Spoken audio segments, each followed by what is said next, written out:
Let's talk facts. The gangster lifestyle is an illusion. An Check, illusion is check, something check. that Can you hear does me? not exist in real life. How many of us got to die and go to jail in order for us to see the light? Let's talk facts. The gangsters really ain't even winning out here like that. It's the welders, it's the coders, it's the young farmers and the plumbers that are out here winning. Let's talk facts. Suicide among black males has increased by 80% in the past 2 decades. 50% of black males are arrested by the police before the age of 23.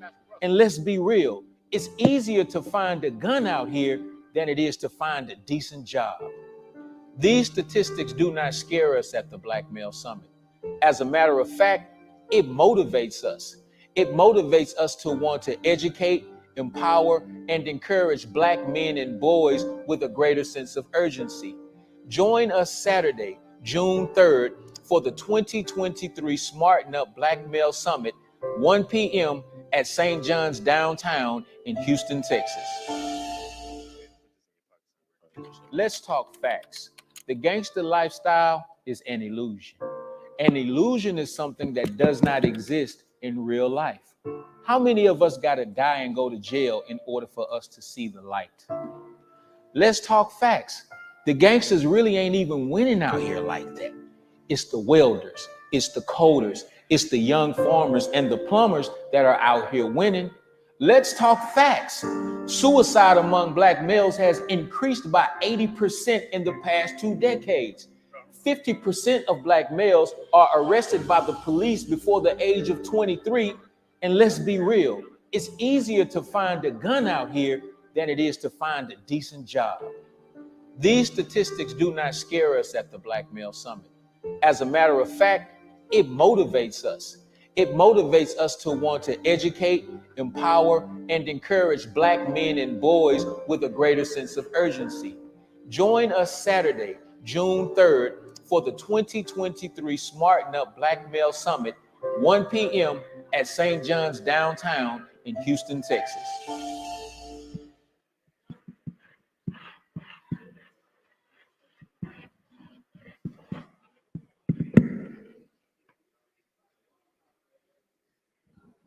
Oh, are we live? We live. All right. Give yourselves a round of applause for being here on time. Welcome to the 2023 Black Male Summit. Peace and blessings. What's going on, brother? How are you? Man, I see some familiar faces in the house. There's some brothers in here who have been bringing their sons to the Black Male Summit every single year for like the past 14 years. And I think that that is a constant show and display of the consistency that is needed if we are truly serious about saving our sons. Is that right? Let's give the brothers a round of applause who brought their sons out today. And I also want to give the mothers, the grandmothers, the aunties, as we call them. You know, everybody's got that one woman that lives on their street that's everybody's auntie. But a major driving force to the success of the Black Male Summit over the past 14 years has been black women. It's been those who wake up on a Saturday morning and look them youngins in the face and say, you know what? I don't give a damn what you got going on today. Get your behind in this car. Yeah, call your friends, call your neighbors, call your partners. We're going to, get the whole gang in here and we're going to the Black Male Summit. Let's give a black woman a round of applause. The sisters who have been the wind beneath the wings of the Black Male Summit. Okay, we're here for a very, very important and serious task. And that is to enlighten, empower, influence, and educate those who need it most. And we're talking about black men and boys. And who better to be the presenters of such a dynamic task than black men themselves? So if you are watching live from the African Diaspora News Channel, with over 1 million, subscribers, we want to say thank you for watching. You may be watching from Kentucky. You may be watching from New York, California. You may be watching from Africa. You may be watching from Italy. You may be watching from wherever. We want to welcome you into this sacred space where we're about to have the Black Male Summit. So let's give everybody who's watching via internet a round of applause. Give them a round of applause. This is a sacred space, not just because it is a church. This is a sacred space because we believe that the people, the generation that we're speaking to today, these are not the children of men, but these are the children of God. Is that right? But it's important that we make sure that they know who they are and whose they are so that they can reach their full potential. So we want to give honor to God at the top of our program because we know that there's nothing of value that we can do without God. So please join me in welcoming our brother, Pastor Jonathan Russell, who will open us up with a prayer. Give him a round of applause.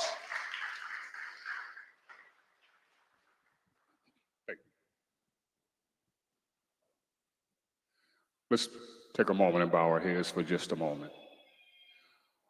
Father in heaven, we give you glory today for allowing us to rise up this morning and to come here and to be a part of this great occasion. We realize and understand that there's a community where we are struggling, where we're fighting, where there's wars that are taking place in our own community to save our youth. We realize that our young men and women are in trouble. And we ask you that today, Father, that as we gather here, that you would give us the knowledge and the understanding and the wisdom that we need to pour over into the lives of these young men and women that are here today. We ask that you would empower them, for they are the next generation. They are the legacy that carries the next torch, Father God. And we pray right now that everything that is said and done here today will be done to the glory and the honor of your will. And we ask that you would empower every word that is spoken here today to help all of our young men and women. This we give you praise and give you glory. Amen.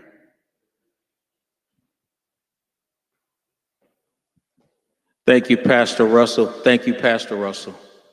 At this time, what we would like to do is to kind of warm up the room a little bit. I'm going to give you 90 seconds. 90 seconds, and I'm talking particularly to the grown-ups in the room, and more importantly, specifically the Black men. If you see a youngster in your area sitting near you right now, I need for you to get up.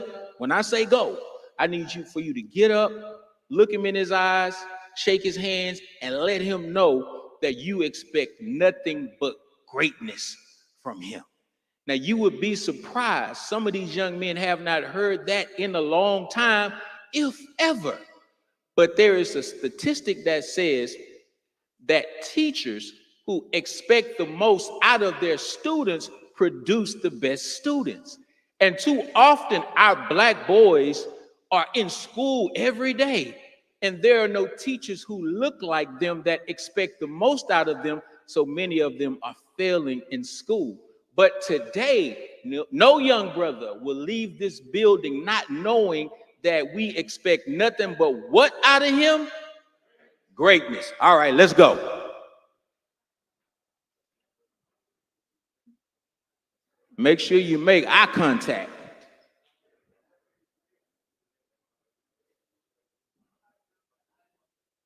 Yeah, we expect nothing but greatness out of you. We wouldn't expect greatness out of you if we did not know that greatness was already in you. Yeah, let him know. We expect nothing but the best. We expect the highest of the high out of you. Yeah, that's what we're expecting today and moving forward.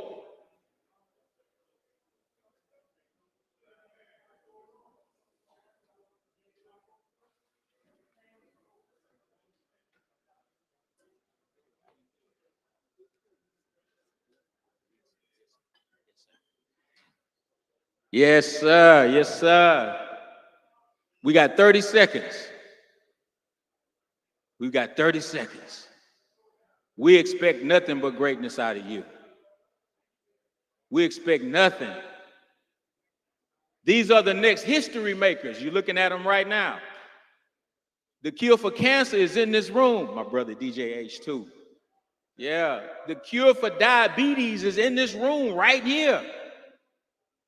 The cure to stop gun violence, it's in this room right here. Oh, yeah.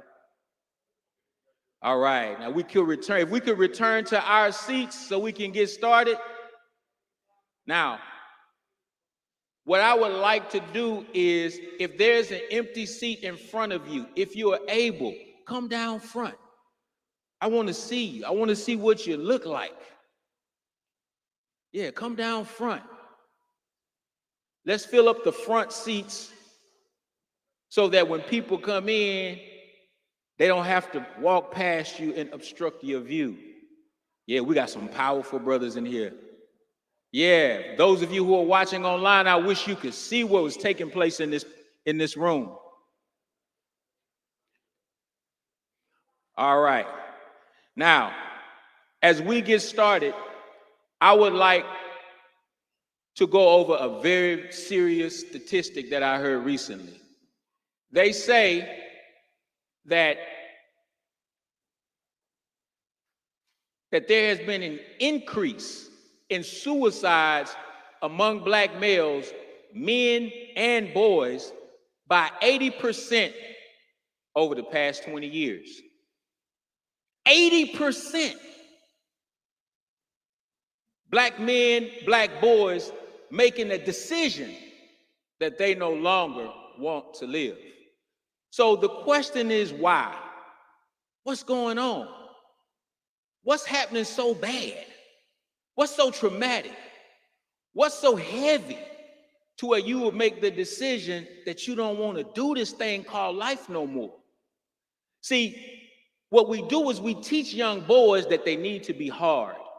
We teach them that they need to be tough.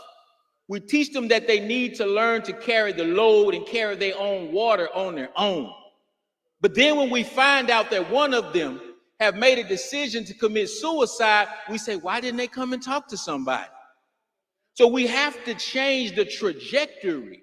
We have to change the definition of what it is or what it means to even be a man. Can I get a witness? Here I have a Coca-Cola can. If you drink this stuff, you got to stop it. This is one of the #1 causes of sickness in our community. It's filled with sugar. I'm not finna go on the tirade to teach you about the Coke, right? But before the can was emptied, it was filled with soda. So if I squeezed the can, I wasn't able to do anything to damage the can. Why? Because it was already full. Somebody drank this, Lord help them, and now it's empty. Now, inside of the soda can is pressure. What's inside of the can? All right, outside of the soda can is what? Pressure, right?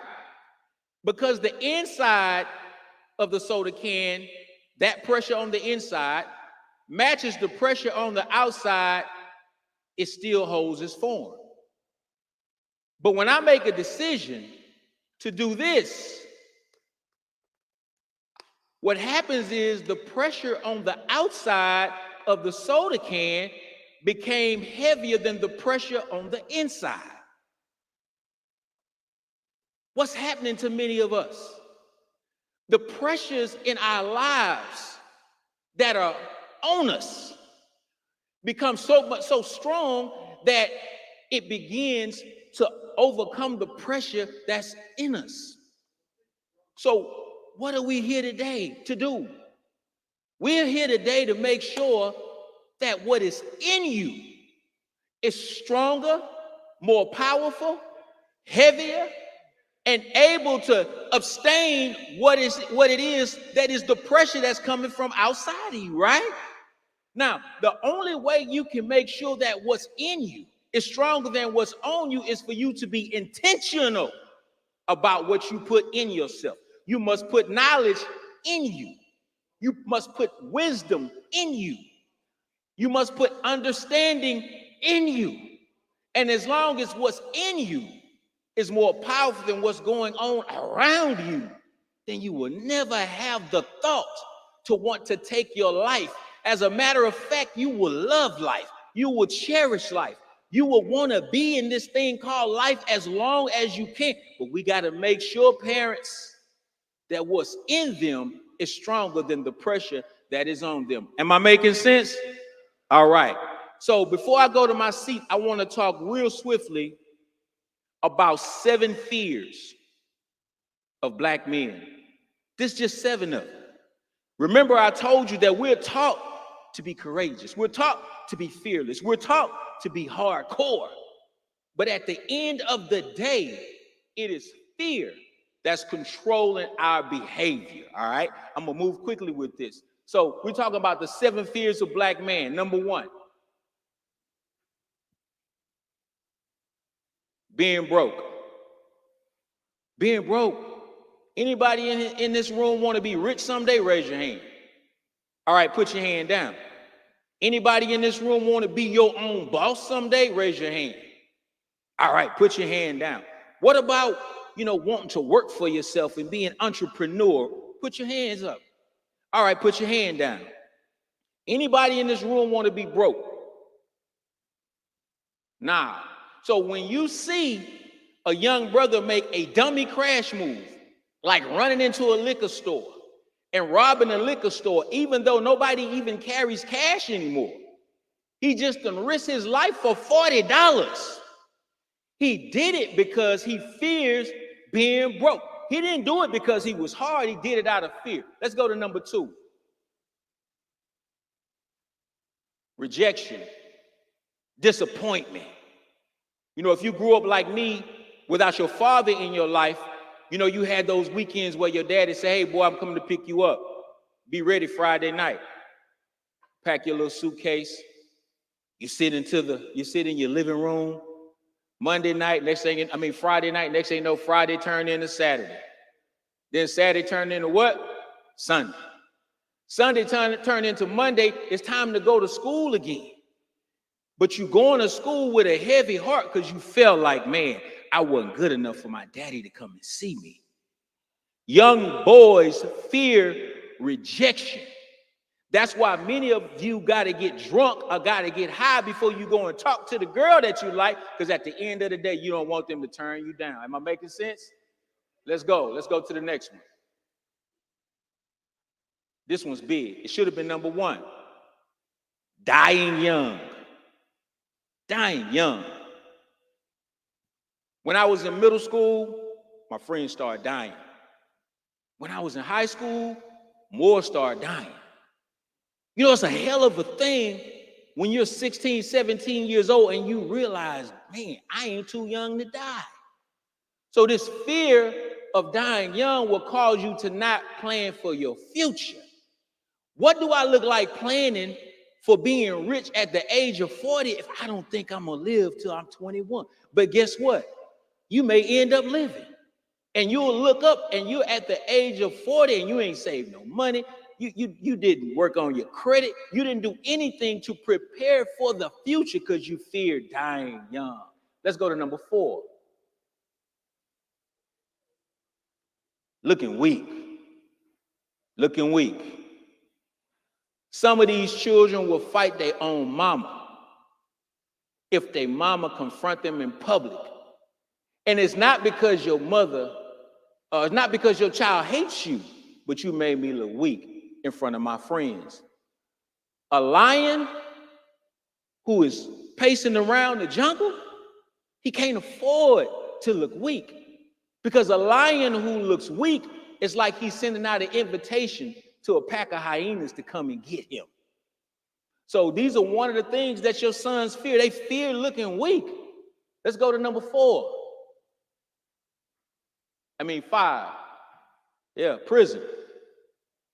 Prison. Now, some of you may say that fearing going to prison is a healthy fear. Is that right? That's a healthy fear. That's not a place that you should ever want to go. And let me say this. The school to prison pipeline was not an accident. The school to prison pipeline was a business plan. And it is a business plan that has been very, very lucrative for people who don't look like us. But prison is one of the things that we fear. Now, sometimes we fear being broke more than we fear what? Come on, let's go to the next one. We together today. Let's go to number 6. Number 6, big fear. This should have been number 1. One of the reasons that I believe many young men commit suicide is because they would rather be dead than to be a nobody while alive. Many of them would rather have their picture on the front of an RIP t-shirt than to not ever have their picture published anywhere else at all. That's why I tell parents that every child should feel like a celebrity in their own household. When your child feels like a celebrity in his or her own household, then they are less likely to go out into the streets to try to get the attention that makes them a celebrity or makes them celebrated in the streets. Am I making sense? All right, number 7. Appearing unintelligent. Don't make me look dumb, all right? That's why the Black Male Summit is called Smarten Up. Smarten up. That means put knowledge in your head so that you can make better decisions. Come on, we don't have a lot of time, so we're gonna keep it rolling. Now let's talk about some solutions. Anybody in here like solutions? Raise your hand. Yeah, put your hands down, right? A lot of people like problems more than they like solutions, because solutions get you attention, but problems require responsibility. That means you gotta do something about the problem, all right? Responsibility. So here are 7 solutions to the 7 fears. All right, let's go. Number 1, for those of you who fear being broke, entrepreneurship, working for yourself, what the Honorable Elijah Muhammad called doing for self. That means you gotta find what you good at. And when you find what you're good at, you gotta set up a business, because nobody gets rich working for somebody else. Do you understand what I'm saying? It's okay to get a job to get you from point A to point B, but the job is never the destination. You always want to have your set sight on being an entrepreneur. And as long as you're working for yourself and you work hard enough, you will never be broke, and you'll overcome the fear of being broke. Can I get an amen? Number 2, self-confidence. Self-confidence. The way to build self-confidence is by overcoming adversity. That means you do something that's difficult. You do something hard. And when you realize, man, I was strong enough to do that, I was smart enough to do that, you keep doing that and you start to build confidence. When you build confidence, you overcome what? Fear. When you build confidence, you overcome what? Come on, wake up, black folks. Let's go. Number 3, overcoming your fear of, what was number 3? Was number 3 prison? What was it? Dying young, man. I was just testing y'all, all right? The best way to overcome the fear of dying young is to move in such a way to where you don't step in front of the bullet, you step away from it. It's the lifestyle that you live. You can't want to be a gangster and at the same time overcome your fear of dying young, right? I had my brother Takeoff up there on the screen. Takeoff was a good little brother from what I understand, but he got caught in the wrong place at the wrong what? Time. So I teach my mentees that if you're out and about and you hanging out, you know, you at a party or something, and folks start arguing and things start escalating and it look like somebody about to swing, it's time to what? Go. It's time to go. And what you do is you create a lifestyle and a mentality that puts yourself out of harm's way. Number 4, stop caring what people think. Stop caring what people think. The internet has got us so wrapped up in comparing our lives to people's lives that we goddamn don't even know. That we'll go to bed sad. We'll go to bed unhappy with our own life because my life don't look like NBA YoungBoys. Let me tell you something. People only post their highlights on social media. They don't show you what they really going through on social media. Social media is not real life. The only people you should give a damn about in terms of what they think is God, your family, and yourself. Stop worrying about what other people think of you. And there's no way around it. Number 5. Now, number 5 was prison, right? Yeah. The fear of going to jail. You are less likely to end up in a jail cell doing slave labor for somebody who don't give a damn about you if you practice character. What's character? Character is if your neighbor's house catches on fire. Let's say she's an older lady. You run in there and the older lady's on the ground. She's passed out from smoke inhalation. Right next to her is a safe. The safe is open.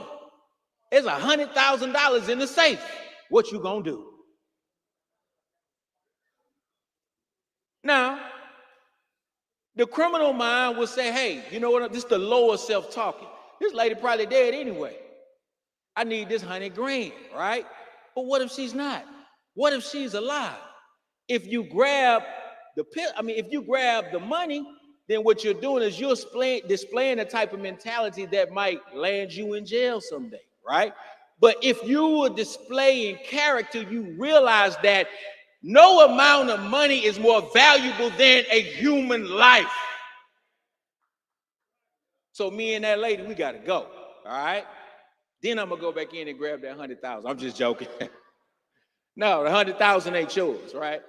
Let's go to number 6. Purpose. And I think this was the fear of being nobody, fear of being a nobody. I understand that. What you got to do is you have to find your purpose in life. Find what you were born to do. You know who that fella is up there? That's me. Displaying my what? Purpose. And when you wake up every day and God blesses you to work in your purpose, you will never feel like a nobody. You won't give a damn how much money other people have. Even if you don't got it, you're working in your purpose. You don't care if other people might look nicer than you, drive nicer cars. It don't matter if others are more popular than you. It don't matter if others are more famous. None of that matters as long as you are serving your what? Purpose. Last but not least, the fear of sounding unintelligent or being unintelligent. You got to read. You got to what? And guess what? There is no way around it. There's no way around it. Listening to podcasts, that's cool. Listening to YouTube interviews, that's fine. As long as you're listening to something that's going to enlighten you and empower you. But there's nothing like sitting down with a good book and reading.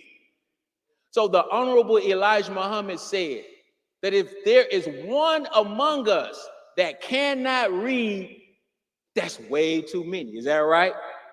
So if there's anybody in this room who has a problem with reading, I need for you to not be so proud that you don't go and ask somebody for help. And that being said, I want to give a shout out to Brother James Allen and the Knowledge First Academy. What they did is they donated 25 scholarships for high school dropouts who want to go back and get their diploma instead of a GED. This is a brother who can teach you how to read. But I remember being in California and I was 18 years old. I saw a black brother reading a book. He was about the same age as me. I said, man, what you reading? Because to be honest with you, man, I'm from the hood. I never saw a young black male read a book if he wasn't going to school or studying for a test? I never saw somebody reading on their own. So I say, man, what are you reading? He said, oh, this is the autobiography of Malcolm X. I was 18 years old. You know what my next question to him was? Who the hell is Malcolm X? I didn't even know who Malcolm X was. I'm from the North Side, Sister Cat. We didn't have a whole lot of culture over there. And he said, you don't know who Malcolm X is? I was like, nah. Then he went and started telling everybody, man, this Negro don't know who Malcolm X is. And because I felt unintelligent, and I didn't like the fact that everybody else knew something that I didn't, I went and got that book. And let me tell you something. I bought that book. I read that book from cover to cover, and I have never stopped reading since then. Nothing has blessed my life more than me deciding to be a black man who reads. So again, let's go back over the 7 fears real quick, because I'm about to go to my seat.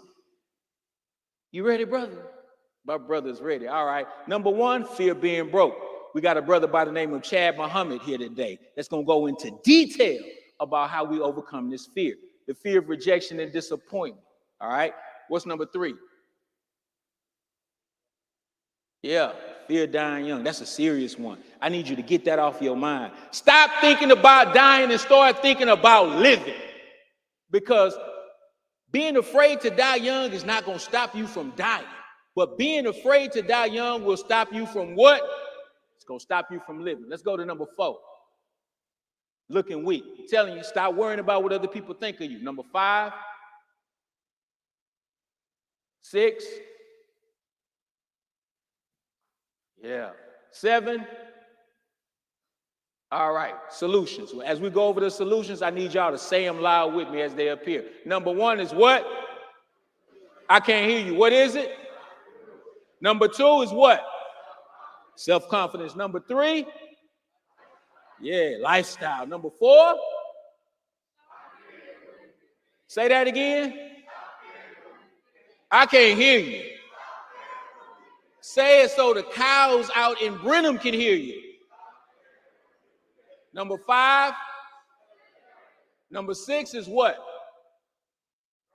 Yeah, purpose. Purpose is big. And number 7? Gotta read. All right. I'm Brother Derek Muhammad. That's my time. I hope what I said makes sense. Welcome to the 2023 Smarten Up Black Male Summit. As I bring to the stage our next speaker, a motivational, inspirational, and all kind of other adjectives that I could go on and on and on with my dear brother, Pastor Jamel Johnson. Give him a round of applause.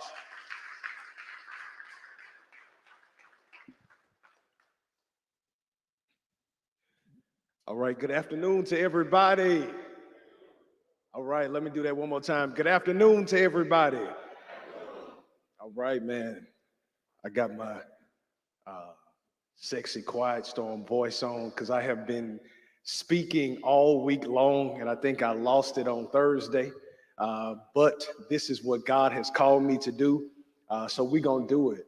And I'm grateful again for my brother, Derek Muhammad, for bringing this together again, because this is so needed. If we had this every weekend, it still wouldn't be enough. Because right now, some black man is about to make a decision that is probably going to cost him his life. Right now, at this very moment. And you have made a decision to make sure that you are in a place that you will enhance the quality of your life. So, Brother Derek, man, I thank you, man. I appreciate you for this opportunity. Let's give him another hand clap.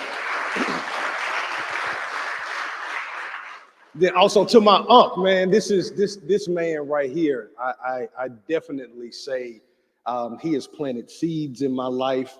And if I can be half of the man and do half of the things that he has done, I know that God will be pleased. I'm going to claim him. I know he has a lot of disciples, but I'm going to say that he is my mentor. He is one of the most impactful men that have been in my life. So I thank you, Dr. Muhammad, man. Love you dearly. So let's get ready to go. I got one more stop to go, so I'm not going to be long. I got here a little late, man, because there was a whole bunch of traffic on the freeway. I ain't know that the Astros was playing. I thought everybody was coming here. But when I got here, Derek, I heard you speak, man, and it's almost going to sound repetitive. But you know, Mama, she was a teacher at W. Rogers in the back of Scenic Woods. And she always taught me how repetition is the best way to learn. Hearing it over and over and over again.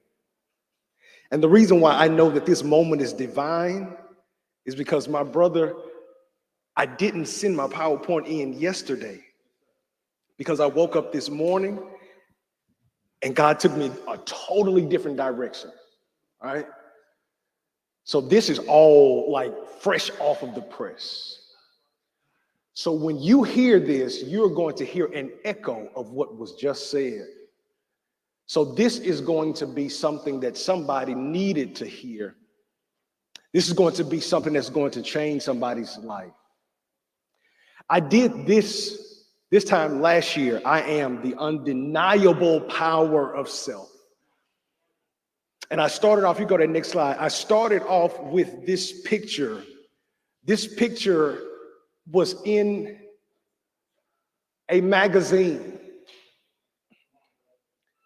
And it talked about, the article talked about how there were no black superheroes. So they put an image in front of us and told us to look in that mirror and try to become that. Sadly enough, that article was written close to over 50 years ago. And sadly enough today, man, we still looking in that mirror, trying to be that guy. Because somebody told us that the reflection that we see ain't good enough.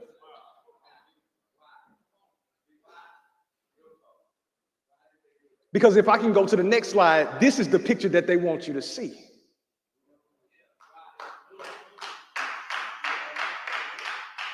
And even when you come up, Ja Morant shows us that you can't get that picture out of your head. And that's not even who he is. Ja Morant was a straight A student, went to a prep school. But because this is the picture that they want us to see, and especially him hooping in Memphis, we cannot escape what they are force feeding us. But then this time last year, I found another picture. And to my dismay, it took me a long time to find this picture because I kept going page after page after page after page after page. And if you hear me, I'm doing a Google search. So when I say I'm going after page, I'm looking at 50, 100, almost thousands of images. And I had to go page after page after page just to find this one. Why? Because they wanted to hide this one, because they don't want you to see that there are some young black boys that's really doing this. Because they know that if you see this, this is what you're going to become, because this is who you are. We are their worst nightmare. So today I want to take that I am to a next, I want to graduate us. So this year I want to talk about I am a winner. I want you to say that out of your mouth. I am a winner. I want you to say it like you already won. I am a winner. Say it one more time. I am a winner. Again, Mama was an English teacher. Grew up in the hood, Fontaine. Mama, this was back in the day when we went outside, and our punishment was we couldn't go outside. Mama would make me define 10 words every day during the summer and write 10 sentences before I could go outside. And you remember old school, when you went outside, you stayed outside. Wasn't coming back and in, wasn't having that door swinging open, not letting my good air out. So the quicker I got these words defined and had these sentences, man, the quicker I could go outside. I want to define winner real quick. So the first definition is winner is one that wins. Now, mama was a teacher. She told me you never define a word with a word. So then now the second entry for winner is one that is successful, especially through praiseworthy ability and hard work. Somebody say hard work. But this is the thing that really stuck and hit me. This third one says a winner is a victor, especially in games and sports. I thought about, we are in the midst of the NBA playoffs. Man, my heart is hurting because I just knew my Lakers was going to be in there, man. But that boy Joker, that boy pulled that thing back and shot it over his head, man. When he did that, I was like, man, let me go on and watch some Love and Hip Hop or something. But this guy right here, he is one of the greatest players that ever played the game. Matter of fact, in my office, at home, in my office, at work, and even in my garage, I have the poster with him defining the Mamba mentality. But Kobe came up with something. He's not here, but he left something behind. He left 10 rules to winning. Now, I'm not going to give you all 10 because I was here last time and I'm a great student. Brother Dare got up on one of the good brothers last time and did one of these numbers. If y'all know what that is, that's just like music playing on the Oscars. That means go sit down somewhere. I'm going to give you all 10, but I want to highlight 4 of them and then I'm going to sit down. Kobe Bryant's 10 rules, and I want y'all, if y'all got your phone, I'll take a picture of this. Take a picture of this, and if you're on Instagram, tag me in it. I am JT Johnson. Put it in your stories because I need other people who are not here today that's connected to you to see what the rules are. You have just been deputized to be who Derek is to you, who I am to you, who Dr. Muhammad is to you, who OG1 is to you. You have now been deputized to be a walking megaphone to make sure that everybody that you are in connection with wins as well. Because it's too late in the game for us to be trying to still get it out the mud. We need to be passing batons. Number 1, have a champion's mentality. No, let me read them all first, because I'm just gonna hit 4. The first one is have a champion's mentality. 2, have a strong why. Have a strong why. Have a strong why.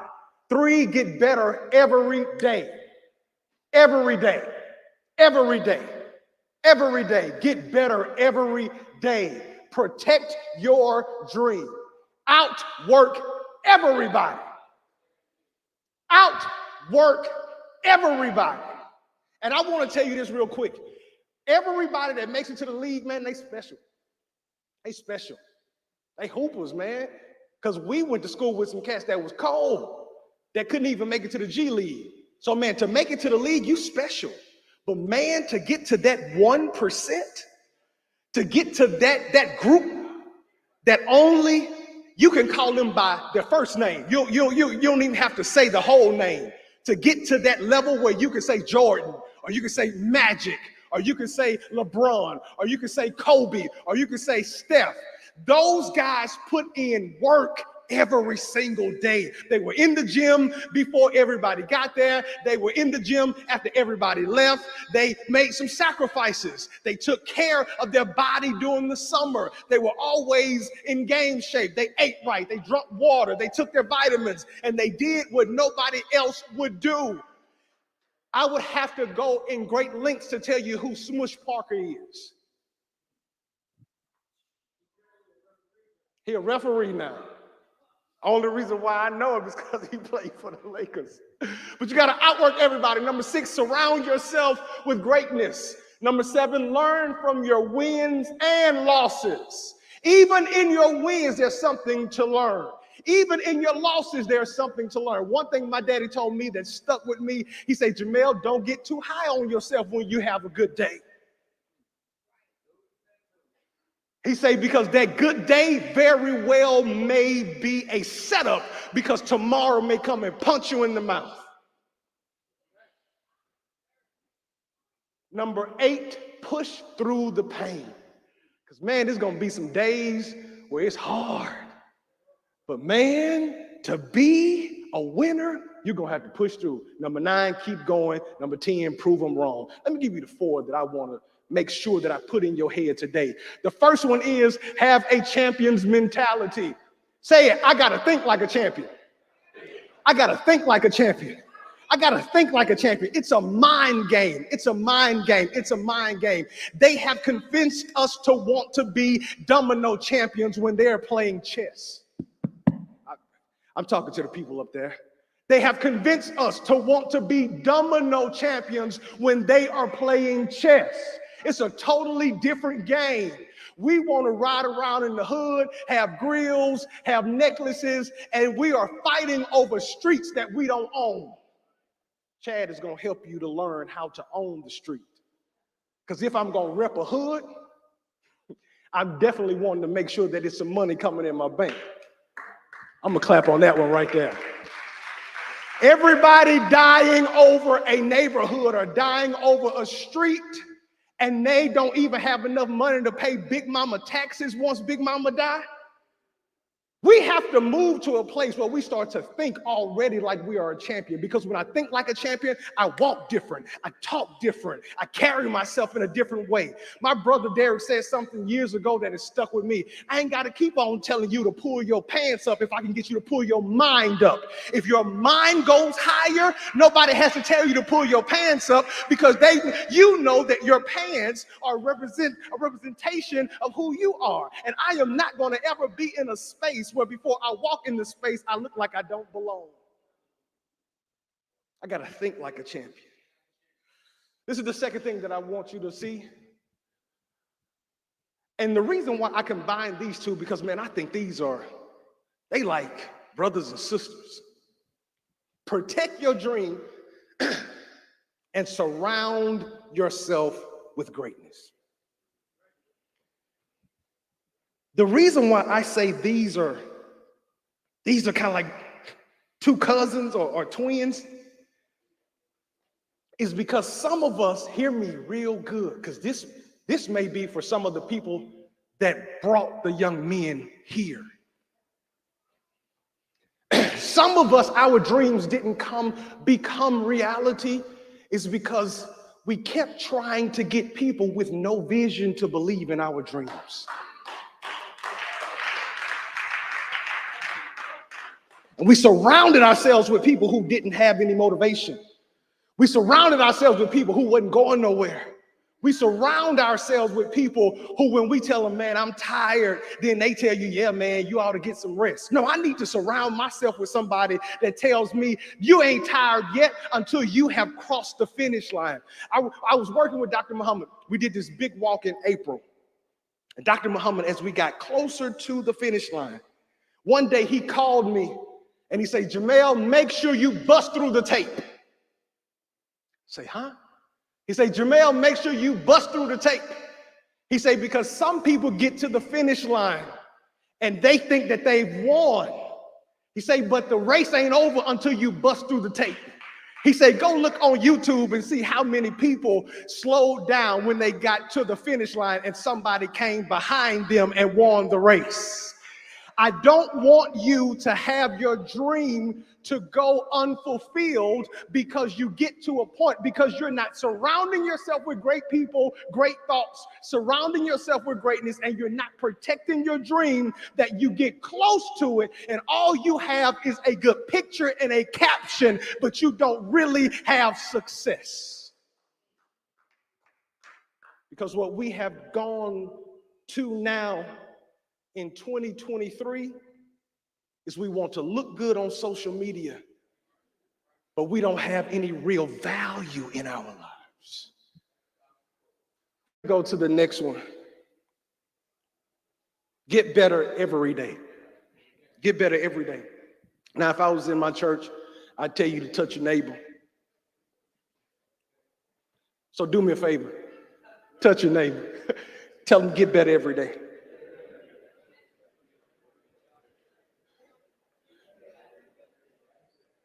Get better every day. Get better every day. Get better every day. Get better every day. What does that mean? That means that I'm never satisfied until I become all the Creator created me to be. When I breathe my last breath, I want to earn that. Come and get your rest, thou good and faithful servant. I want to earn that. I don't want to slide into heaven and I still got a half a tank of gas.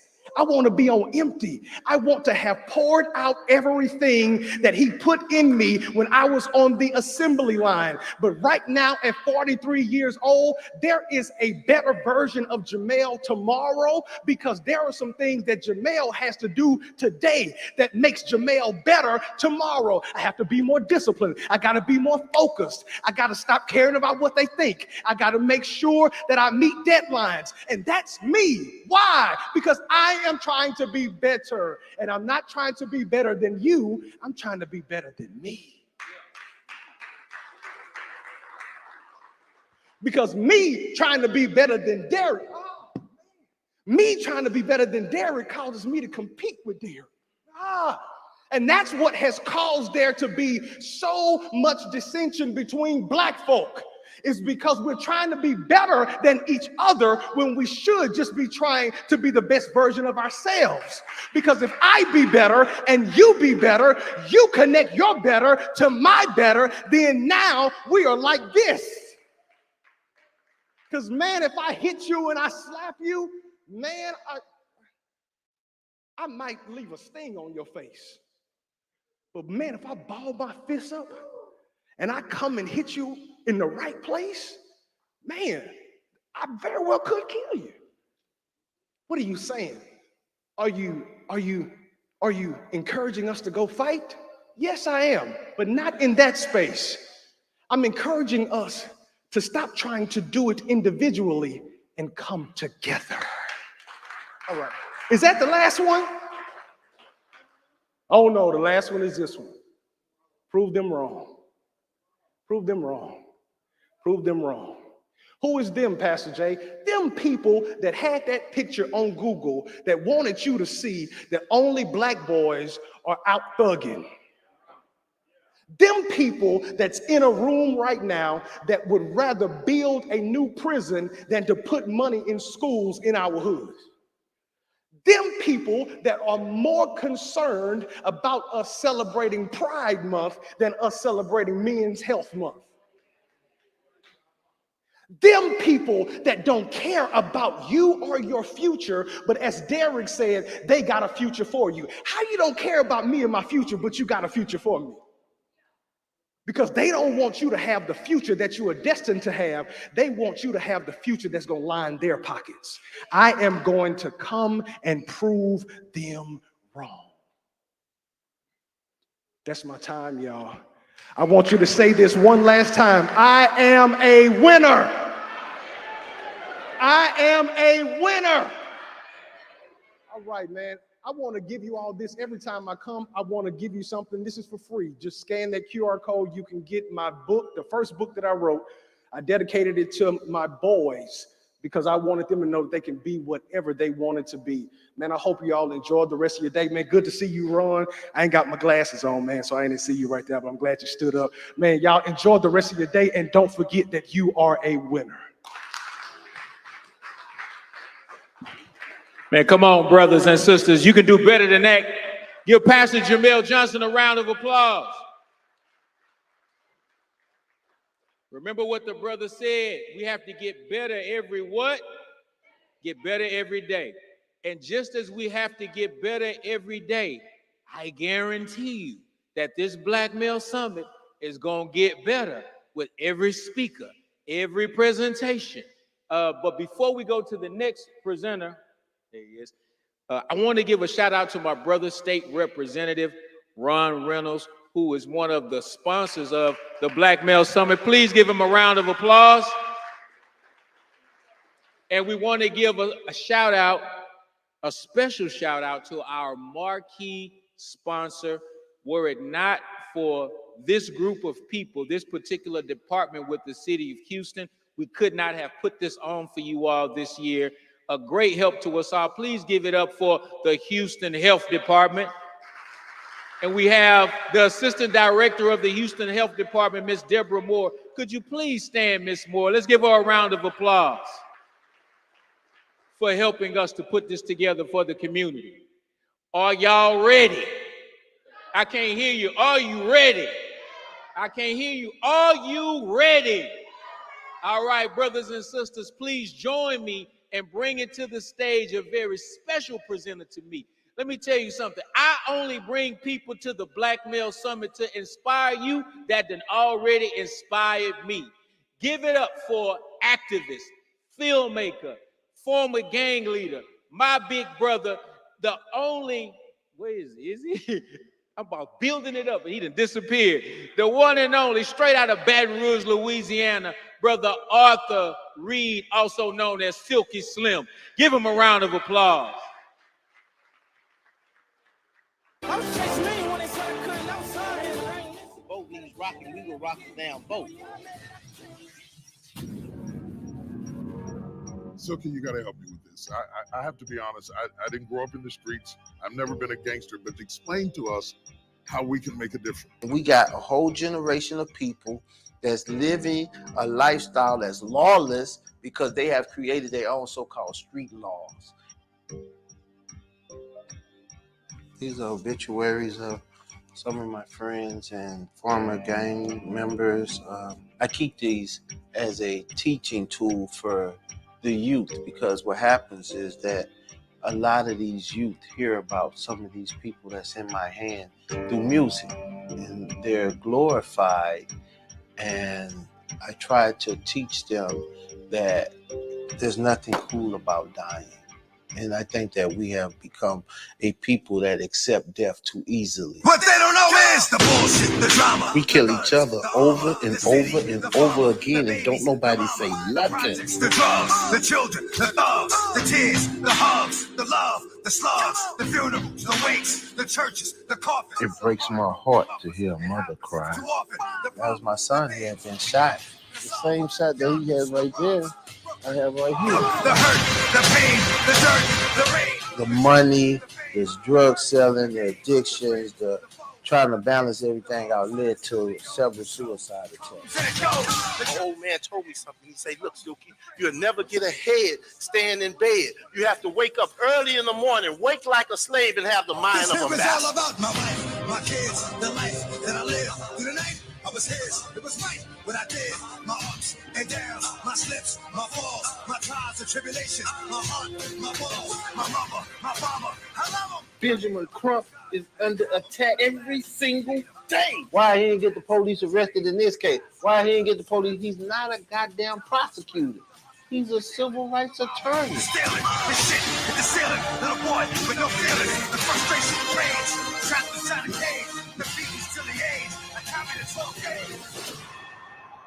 18-wheeler cross lanes and knocked us over the side of the mountain. Everybody died except me.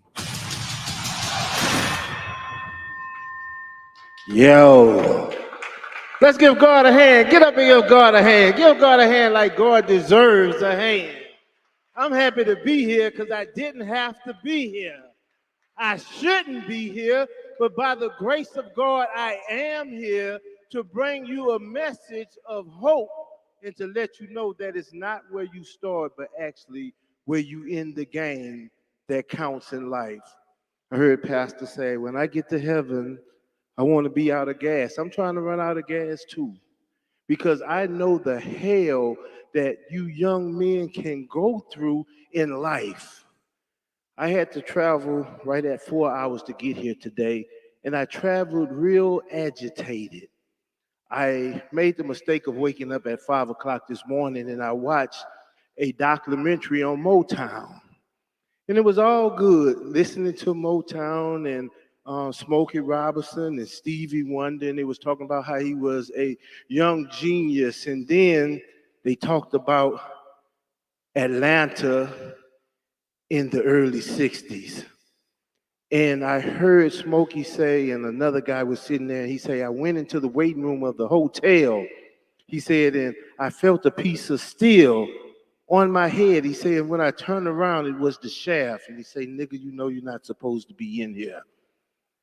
And when I thought about what our people have gone through as a people, to have them to kill us, lynch us, hate us, and for us to do the same thing to ourselves in 23, something is wrong with us. See, there's a lot of scripture that we have to pay attention to. So when I open the book and it says that Satan has made his world so fast seeming. Fast seeming is being a 6-day sinner, Sunday morning Holy Ghost up. Coming to church on Sunday like we're holier than thou, but was in the club last night partying with everybody else. See, opposite have to attract. So if we continue the same behavior that the dumb devils are out there with, we become ignorant dumb devils because we sit back in church on Sunday thinking that we're going to a spiritual heaven while we open up the doors of this church into a physical hell that we got the power to get rid of. See, we got to stop playing church. You got to open up your mental Rolodex and look at your real credentials and see, are you actually being saved or are you a part of Satan's plan? See, we can't be afraid to speak the truth. Hip hop has us in a hell of a condition. See? So even though I walk into the church today and we could talk about, oh, how I love Jesus. When you leave here, you don't put anything on about Jesus. You put in the foolishness of this world. You put in the things that teach you how to kill. When God says, thou what? Shall not kill. You put on the things that make you what? Want to commit adultery. When God says what? Thou shalt not commit adultery. Me! I listen to the things that say, it's okay to go out there and make it rain for them. Meaning that I might what? Engage in fornication when the Bible says what? Thou shalt not fornicate. So Satan's world has become so fast seeming to us. Now, I didn't come to preach today, but I'd be damned if I don't get my message across because I don't need to talk to the kids. I need to talk to the so-called parents who are trying to be friends to their kids. So when I started listening and looking at the world today, I said, there was an old man that gave me advice that helped me keep my life on track. And I said, oh, I jumped out of the bed. I say, Lord, I got it. That's the problem. There are no old men talking to the youth. I said, well, wait a minute. Where are the old men? And God say, son, go look in the mirror and you will find them. The problem is that you don't want to be old. So we walk around talking about 50 years of hip hop when we in 75 years of a living hell. See, hip hop has us so caught up to we're not even paying attention to the hell that we're passing on to our children. So now you got mothers that's crazy enough. He's going to be just like Lil Wayne, or he's going to be like Young Boy. What are you going to have? A young devil in your house? When I was in the streets, my mama never, ever allowed me to bring the streets money into her. Now they got some parents that say, I teach my kids right. I teach my kids not to sell drugs. Times get a little hard and the youngster been out there hustling a little bit and she walk into the room and see him counting up a couple of $100,000 or just a couple of thousands of dollars. She say, oh Lord, have mercy.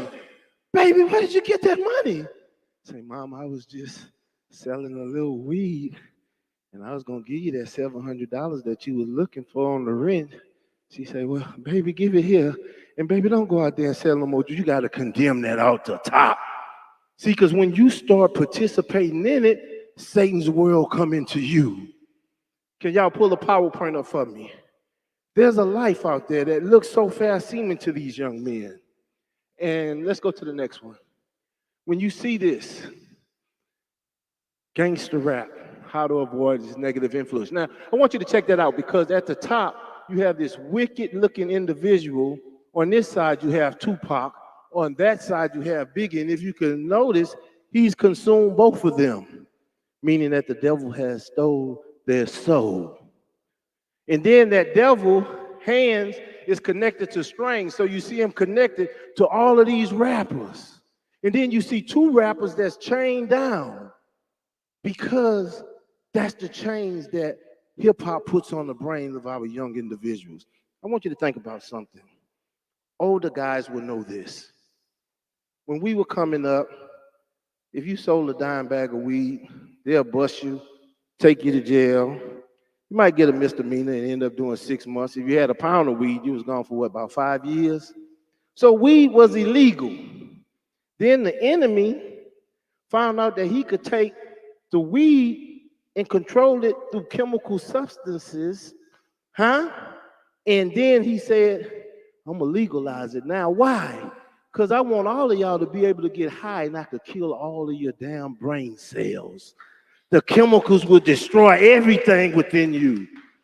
I want all of y'all to smoke this because once you smoke this, what you fools do not understand is that once you poison the seed that's inside of you and then you bring another baby into the world, the baby's coming here halfway retarded and can't even function in school. The main thing that they don't want you with is functioning kids. But because weed looks so cool, everybody's smoking it now. I seen a pastor talking about he want to start growing weed, Jamal Bryant. Get your life together. Because no pastor should be participating in what Satan has going on. I might not be able to come back to a Black Male Summit because I came to tell the truth. I don't care who it's about. Jamal Bryant, get your life together. See, there's so many hypocrites in the pulpit and so many pimps pimping the people until we are caught up. See, Satan has his world so fast seeming to us. See, if we really had real teachers and preachers in the pulpit today, there would be no hell outside of the church. When I was in the streets, there was a pastor that stayed by me. And me and him would always talk record company business because that's how most dope dealers hide their real riches. So I had a record company. And one day he came in the projects and they was cleaning up the streets. And he seen me in the projects, and he asked somebody, he said, who is that? They said, that's the leader. He said, him? They said, yeah. He knew where I stayed because I stayed 3 houses from him. One Sunday, I was laying down watching 60 Minutes, and I heard some noise outside of my door. I rose up with my pistol and ran to the door, and when I opened the door, 2 motorcycle cops out there. But when I looked beyond the motorcycle cops, I seen about 200 church members out there with candles, and they were singing the song, Satan, we gonna tear your kingdom down. I closed the door. I say, damn. I say, Lord, have mercy. First thing I did Monday morning, I was on the phone. I say, hey, look, we got to sell the house. We got to get up out of here because now they know where I'm at. They had put the devil on notice that you can't be a dark spirit hiding in our neighborhood. We want you gone. Pastor knew he couldn't come up against me one-on-one, but when he formed the body of Christ and brought the body of Christ, they say what? Resist Satan and he shall flee. See, that's what we have to do. We got to get the devil out of us, and we got to stop lying on the devil because the devil knows that you lie on him. I was headed to church one Sunday, and I got there, Satan sitting on the steps. I say, oh, man. I said, look, we're going to have to fight if you're trying to stop me from going there and bring the word of the Lord. He said, no, Silky, I actually wanted to hear it. But you know, everybody in there right now, they already lying on me. One lady say she was late because she couldn't get to church because I was stopping her. And I was here when she got here. So we got to stop lying on the devil. This is where we have ourselves so tricked up. Now, let's go to the next slide. I know the time, Brother Derry. Here's a little bitty baby. If you look up the story in Chicago, my homeboy, he's riding with his baby, and gang members jumped out. They shot him in the face, and the baby was in the back seat, in the car seat. Baby was crying. What you think they did? Pow! You know why? Because it hurts, but I can show you my phone right now, and no disrespect to my homeboys. My homeboy just sent me a picture of the grandbaby, say, hey, cuz, we got a new crip on earth. So in the gangbanger's mind, they're actually taking out what we consider a crip. So they don't value that, a baby. What kind of people are we dealing with? Let's go to the next slide. The next one. The next one. The next one.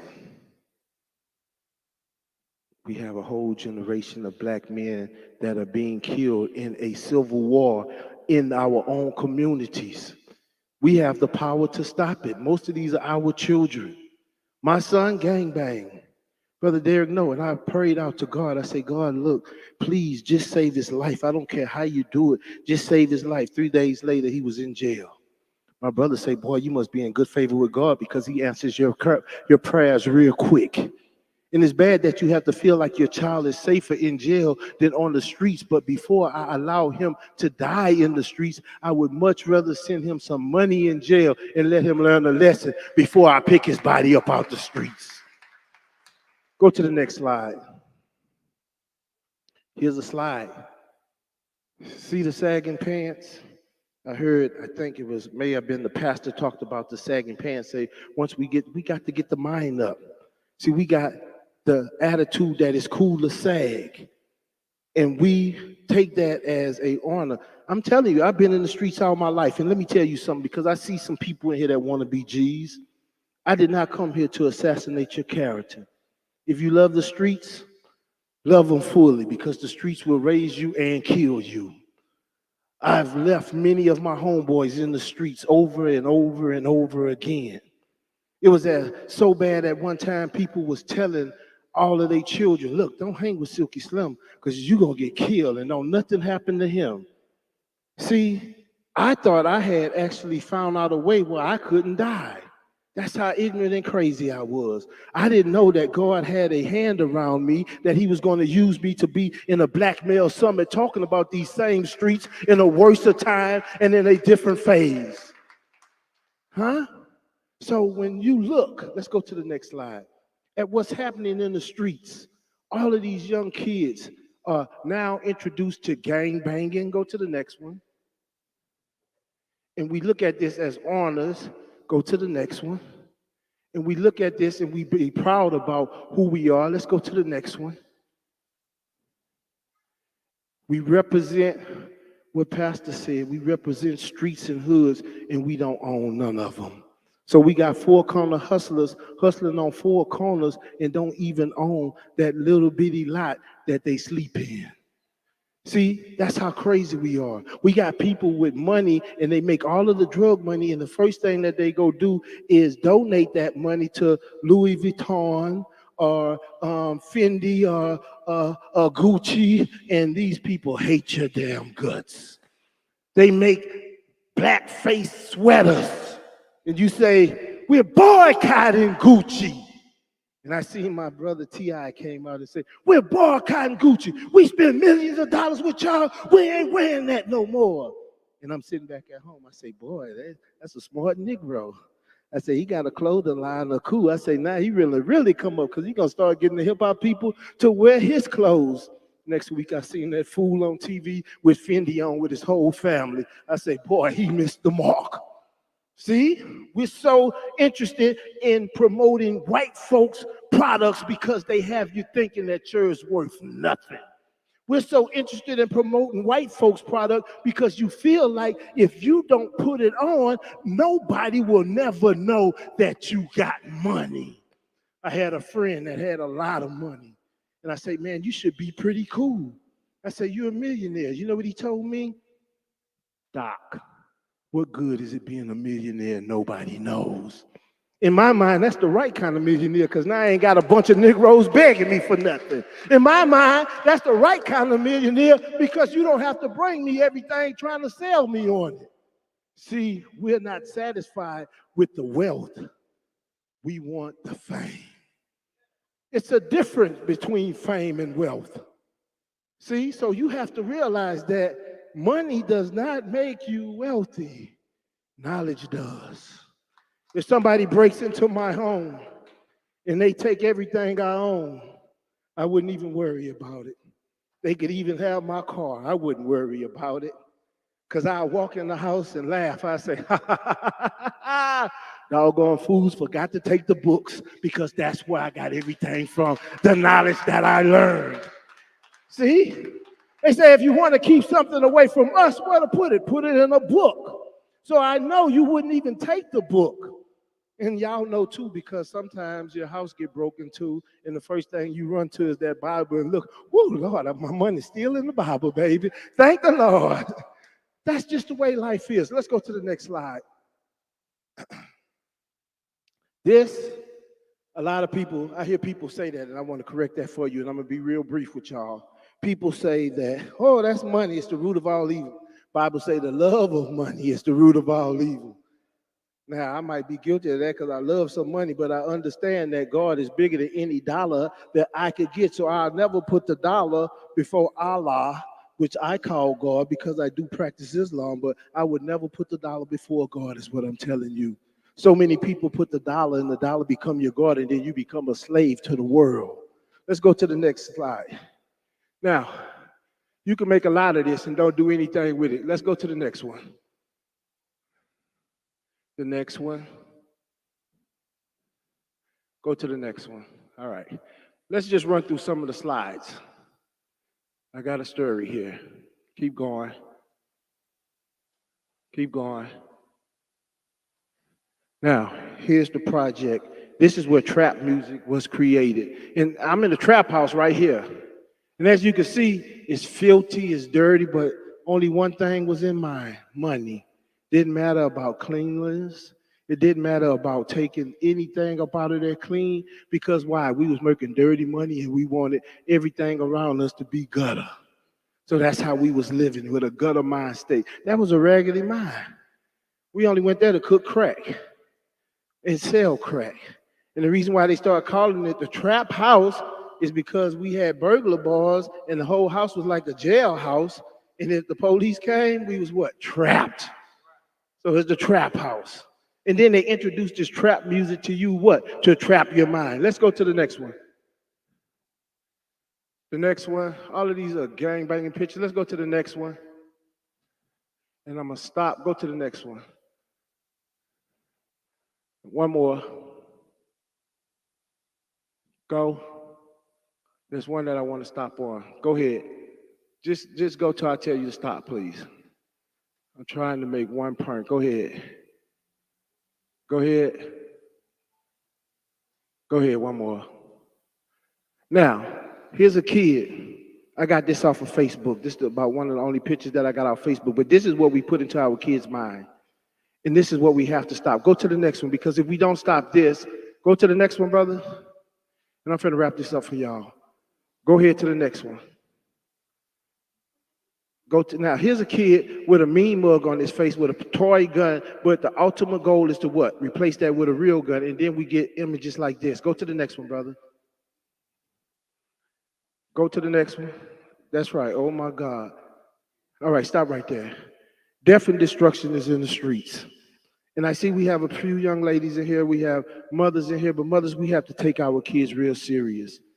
Like, I did not come to play today. I come to let you know that death and destruction is real, but so is God. Young black men, let me tell you something. You have to get all of the education that you could get, because there's a very competitive world out here. My message to your parents, if you really take a look, we're kind of trapped. We got preachers with big churches, but no schools at the church.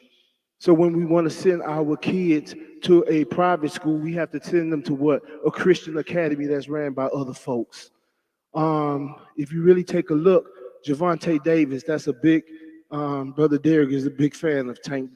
And Tank is a very good fighter. Let me tell you something. Javante Davis is the champion of the world. But he would be crazy and foolish if he trained me to beat him.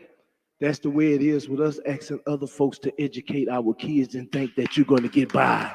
The champs are not going to raise you up to be champs, especially when they're your common enemy. Young black men, let me tell you something. You all could be great, but you have to look at yourself as being great. When I was in prison, I had a vision of all kind of famous people. God showed them to me. And I looked at those famous people, and I was going home and I was going to do a CD. And I said, I'm going home and blow up. God just showed it to me in a vision. I made the CD and it didn't blow up. Recently, I walked into an office and I looked on the wall and I seen all of those famous people with me. And I say, oh, I started thanking God. I say, it wasn't that I was going to be famous. I say it was that you were going to take me amongst all the stars. And I thank God. And God say the only reason that you're not a star is that you never see yourself in the picture. You have to start seeing yourself in the picture. You have to realize that you are a star.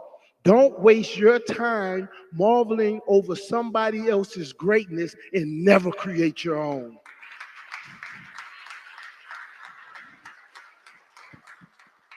Two things and I'm out. This is the year of 2000. What's that? 23 years ago. This is a letter from my mom.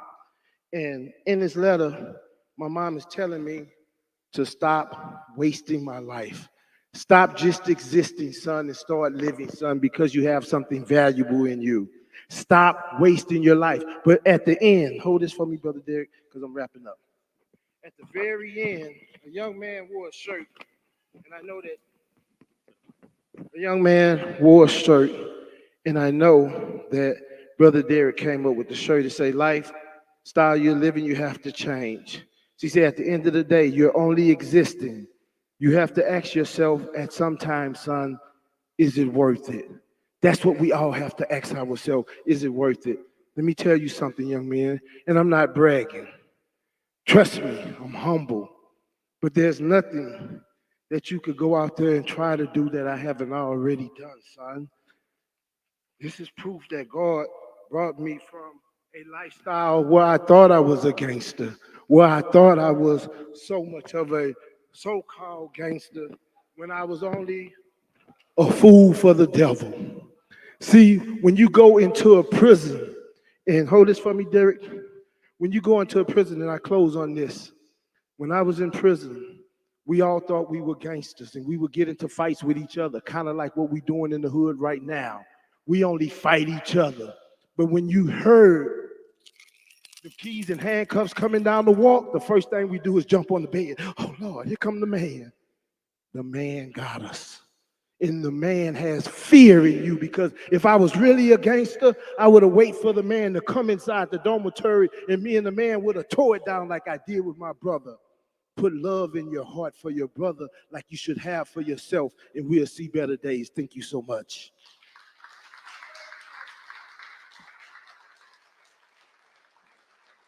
Come on, give it up for Silky Slim. Yes, yes, yes.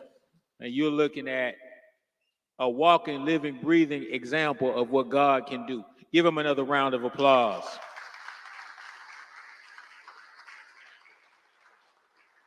All right, before we move to our next presenter, we have a presentation, a quick presentation. It'll take about 30 seconds from Congresswoman Sheila Jackson Lee. Come on, my brother. I'm sorry, what is your name again, dear brother? Brother Jason Dawkins. Let's give him a round of applause. Thank you. Good day, good people.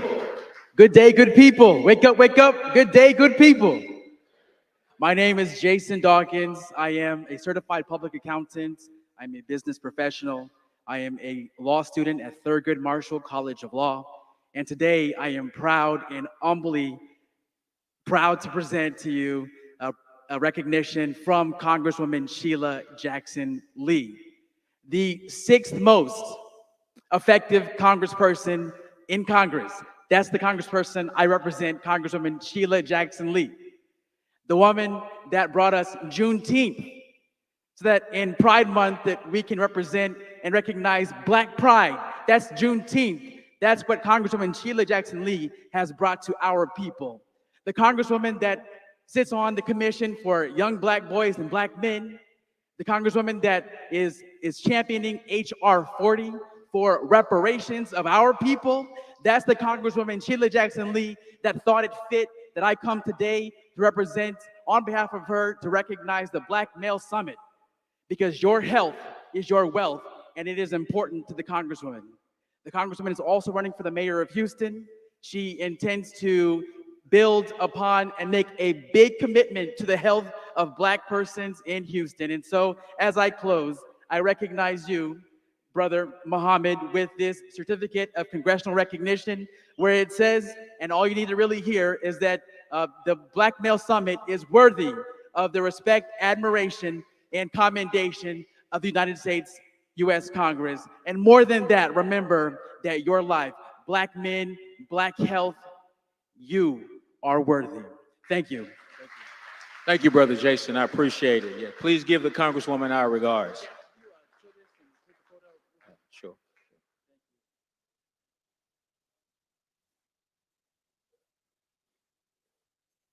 Thank you, Brother Jason. I didn't mean to rush you off, brother, but we got to get back to work, right? All right, our next presenter is going to be probably the most important.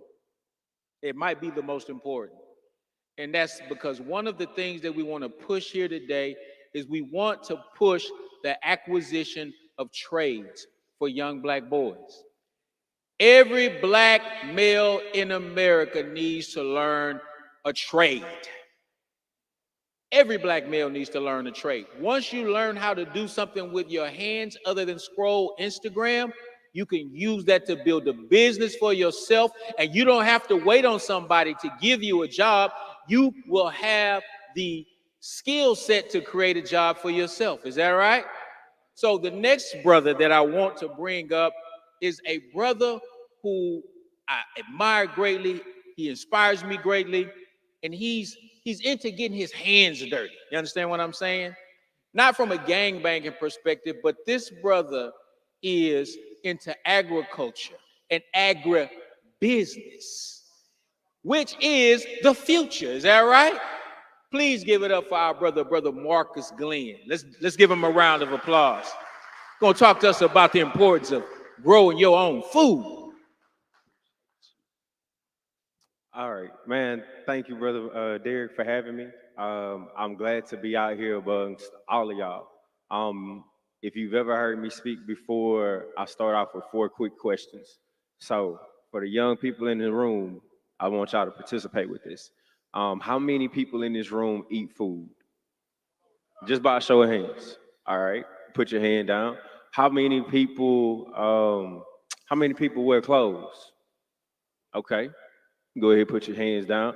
How many people drink water? Okay. How many people put fuel in a vehicle? All right. If you answer yes to any of those questions, those are 4 ways in which agriculture touches your life on a daily basis and you don't even think about it. Those are 4 ways in which agriculture touches your life on a daily basis and you don't even think about it. Next slide. So this is a little bit about me. I'm born and raised here in Houston, more so specifically, I'm from Fifth Ward. I take pride in being a husband and a father.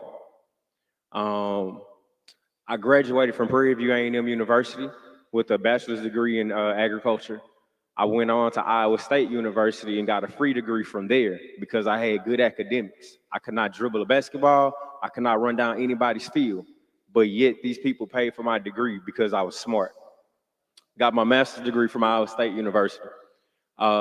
I have over 20 plus years experience in youth development, over 10 years experience working in agriculture and food systems in a professional way. And aside from being a husband and a father, the thing that I'm most proud of on there is in 2021, I developed a program in 2018 called Houston AgriPower. This is to be able to show young people what the power of agriculture is, how it can change and turn around our communities and really create jobs that we can have for ourselves. But in 2021, I was awarded a grant from the US EPA to address food deserts in Fifth Ward and Cashmere Garden. So folks not able to grow their own food, we need to have a system, a way to be able to provide them with fresh food on a regular basis. And so that's what it is that we're doing with the Black United Fund of Texas. We can go to the next slide. So again, this is interactive. What's your favorite food? I need one young man a couple. You're a little bit too old, brother. Yes, sir. Stand up. Tell them your name and what's your favorite food. My name is Jamal, and my favorite food is hot wings. All right, hot wings. All right, hot wings. Somebody else stand up. Let me know your favorite food. My name is Pierre, and my favorite food is cheeseburgers. All right, so we got hot wings and we got cheeseburgers. We got hot wings and we got cheeseburgers. Yes, sir. My name is Malik and I like pizza. All right, this brother like pizza. So we got hot wings, cheeseburgers, and pizza. Hot wings, chicken, hot wings, cheeseburger, and pizza. All right, where do all of those come from? For that cheeseburger, that, huh? Every piece of food that you eat is processed. It just depends on what level of processing it is. So that chicken that this young brother liked, the hot wings that he likes, it was once alive running around. But to make it to them wings, it had to go to a processor to be slaughtered and then turned into those wing quarters for him to be able to have. But for this brother who like a cheeseburger, what did it start off as? What did any of it start off as? Started off as a cow, started off as a chicken. It started off as something that somebody needed to manage to be able to get it to that end point, which was on your plate, which is what it is that you want. Who can define agriculture? So young people, if you got technology, you got a phone, pull it out. Find out what the definition of agriculture is for me. Yes, sir.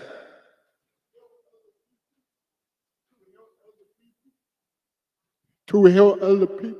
It does help other people, but I want the definition. I want you to give me the definition of agriculture, the definition of it.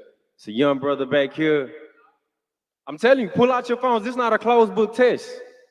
Pull out your phones. Use technology besides to scroll and to double tap. My name is Khalil, and agriculture is the science of food production. My man, clap it up for that brother. He got it. Agriculture is the science of food production. All right, so we're gonna take it a step further. The technical definition of agriculture is it's the science and art of producing food and fiber. So when we went back to who wears clothes, that's not food, but that's what? That's fiber. All of this is made out of fiber, out of cotton, out of hemp, out of some type of fiber, wool, some type of fiber. All right, next question. So if you was already paying attention, you should have had your phone out. So the next question is, what's the value of agriculture in Texas? What's the value of the agricultural industry in Texas? If you got a phone, pull it out. Pull it out. I want somebody to tell me. What's the value of the agriculture industry in Texas?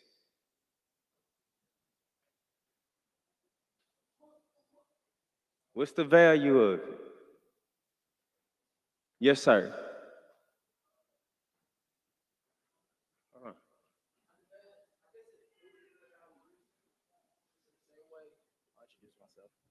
My name is Randy Mbuge, and I would say that it's based off of ownership. Just what's the value? What's the value? What's the dollar value? What's the dollar value? It's subjective. No, Or it's not. We can measure it. We can measure this. 5.8 billion. That was in exports. That's not the total size of the industry. Good job, though. That's from USDA. Yes, sir? No, sir. It's not famous. All right. So this brother said 5.8 billion. That's just the exports that leave the state of Texas. That's not the value of everything. Come on, somebody else. Below there, you should have some other numbers on there. It's a little bit bigger than 5.8 billion. And I'm not saying a million with an M. I'm saying a billion with a B. Yes, sir. How long? 25 billion. It's between 25 to 30 billion dollars. 25 to 30 billion dollars. That's in Texas. That ain't nowhere else. That's just Texas. between 856 miles across I-10 and however high up we go north. How do I know this? Yeah, I can prove you wrong, but I'm gonna show you how I'm right. Yes. Yes, sir.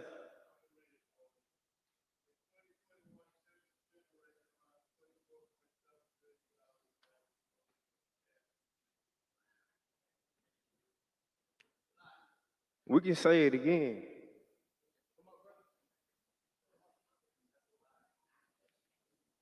How much? In 2021, Texas generated around $24.7 billion in agricultural cash receipts. So again, between 25 to 30 billion dollars. But we ain't in that industry for real. Yes, sir.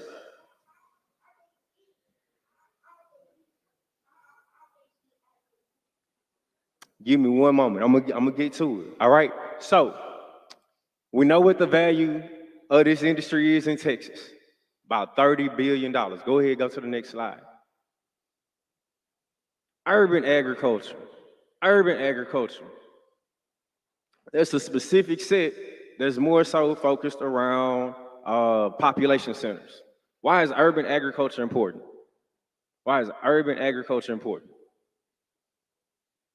Where are all of the people living? Are the people living out in the rural areas? For the most part, the people are living in the city. For food to move anywhere, it has to be transported. So us moving food from California to Texas for you to be able to eat an avocado or grapes or what have you all throughout the year, that's adding carbon mileage, that's adding to where your food is being harvested earlier. This is adding to our problems. But if we're able to use urban agriculture, produce food closer to where it is that the people are, do you think that there's some money that can be made? Do you think it's some money that can be made? The great thing about this skill, about this industry of agriculture is it does not require a degree. It requires practice, it requires persistence, it requires learning, but it does not require a degree. It doesn't. This brother right here, go back. I want to show what he's holding in his hand is some corn. But the picture of that corn is not just yellow corn. That's a multicolored corn that is naturally occurring, that grows like this. So even within our food, we have diversity. Different colors of food provide us with different nutrients. So not all tomatoes are red. Matter of fact, somebody look up a black crumb tomato. Black crumb tomato. Black crumb. BLACKKRIM. We can go to the next one. So urban agriculture will remove this idea of producing food more so inside of an urban setting. More so inside of an urban setting. So how do we do that? Looking around Houston, it's a whole lot of houses being built. It's a whole lot of apartments being built, a lot of concrete being put down, and a lot of trees being chopped down for more development. For more development. So that means we have to be innovative. We have to be smart about how it is that we grow food. Can we continuously grow food outdoors if the climate is changing and we don't have predictable weather patterns? No, we're not gonna be able to eat. But if we move it indoors. So what this young lady is doing right here is she's growing in a hydroponic system. She's growing hydroponically. Same vegetables that would be grown outside is just being grown indoors under lights and with nutrients because outdoors is too hot. I think this picture was probably taken around August. And in August, typically it's still hot here in Houston for leafy greens to really do well, for them to flourish. Temperature too high, they'll bolt, and you start to see yellow flowers, and it provides a bitter taste.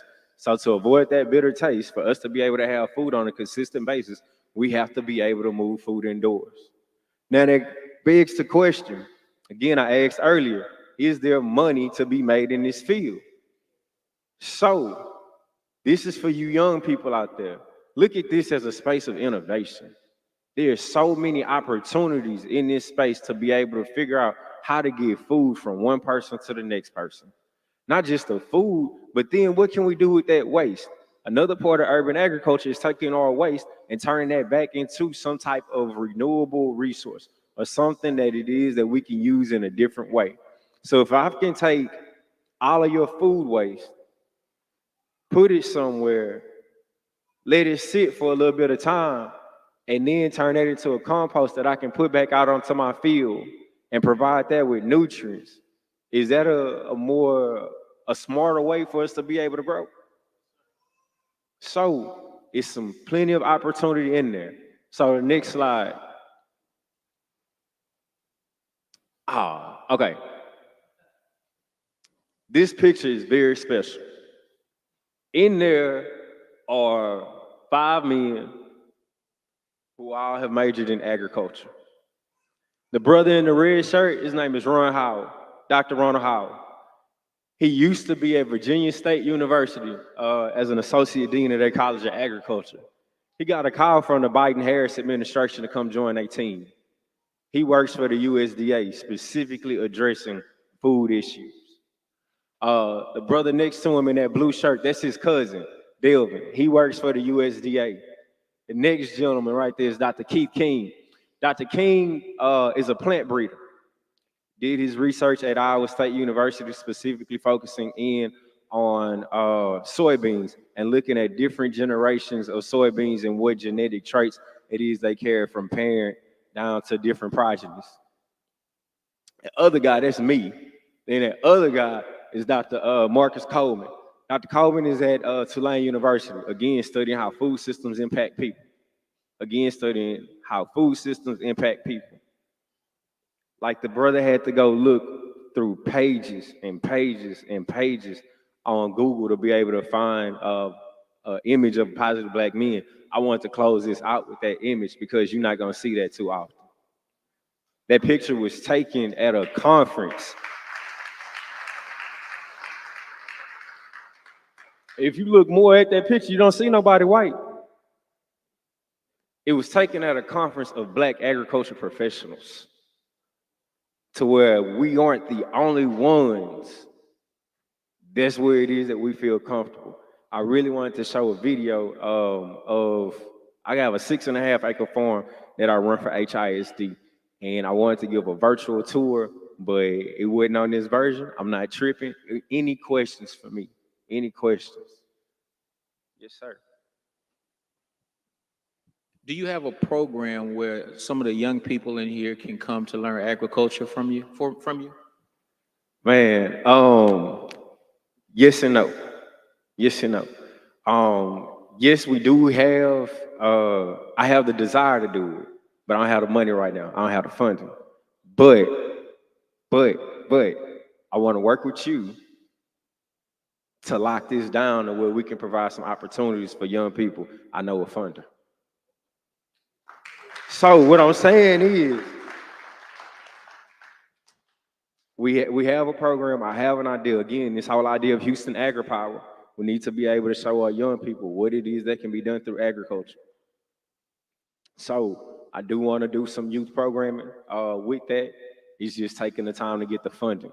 And so once I get the funding, I'll definitely be reaching out to Brother Muhammad and including you in the grant proposal to where we can really provide some opportunities for our kids. Yes, sir.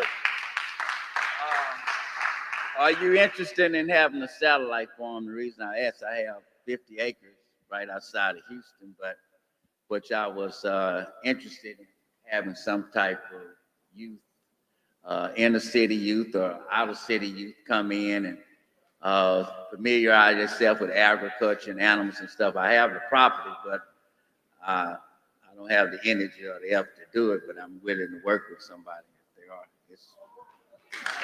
I'm willing to. Yes, sir. Yeah. I'm very familiar with Jeremy Ive. Yes, sir. Oh, yo.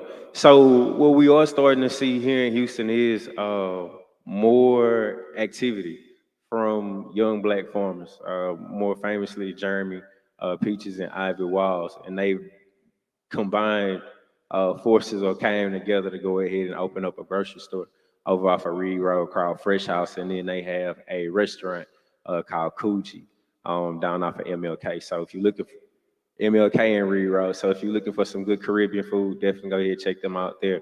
But if you're looking for some fresh vegetables, check out their grocery store over on Reed Road. Let's give Brother Marcus Glenn another round of applause. Thank you, Brother Marcus. The best in the business when it comes to agriculture and agribusiness. Let me tell you something. If you really, really, really want to be successful in life, you have to look where everybody else is going. Everybody wants to be a rapper. Everybody wants to be an NBA ball player. Everybody wants to play football. If it's what everybody wants to do, guess what? You should strive to do something what? Different. And agriculture, it's not the past, it's not just the present, but agriculture is the what? The future. Now, anybody in here want to make money? If you're interested in making some money, raise your hand. All right, put your hands down. Let me bring up our next presenter, Brother Chad Muhammad, who will talk about entrepreneurship. Give him a round of applause. Give it up, give it up. Give it up for Brother Derek one more time, y'all.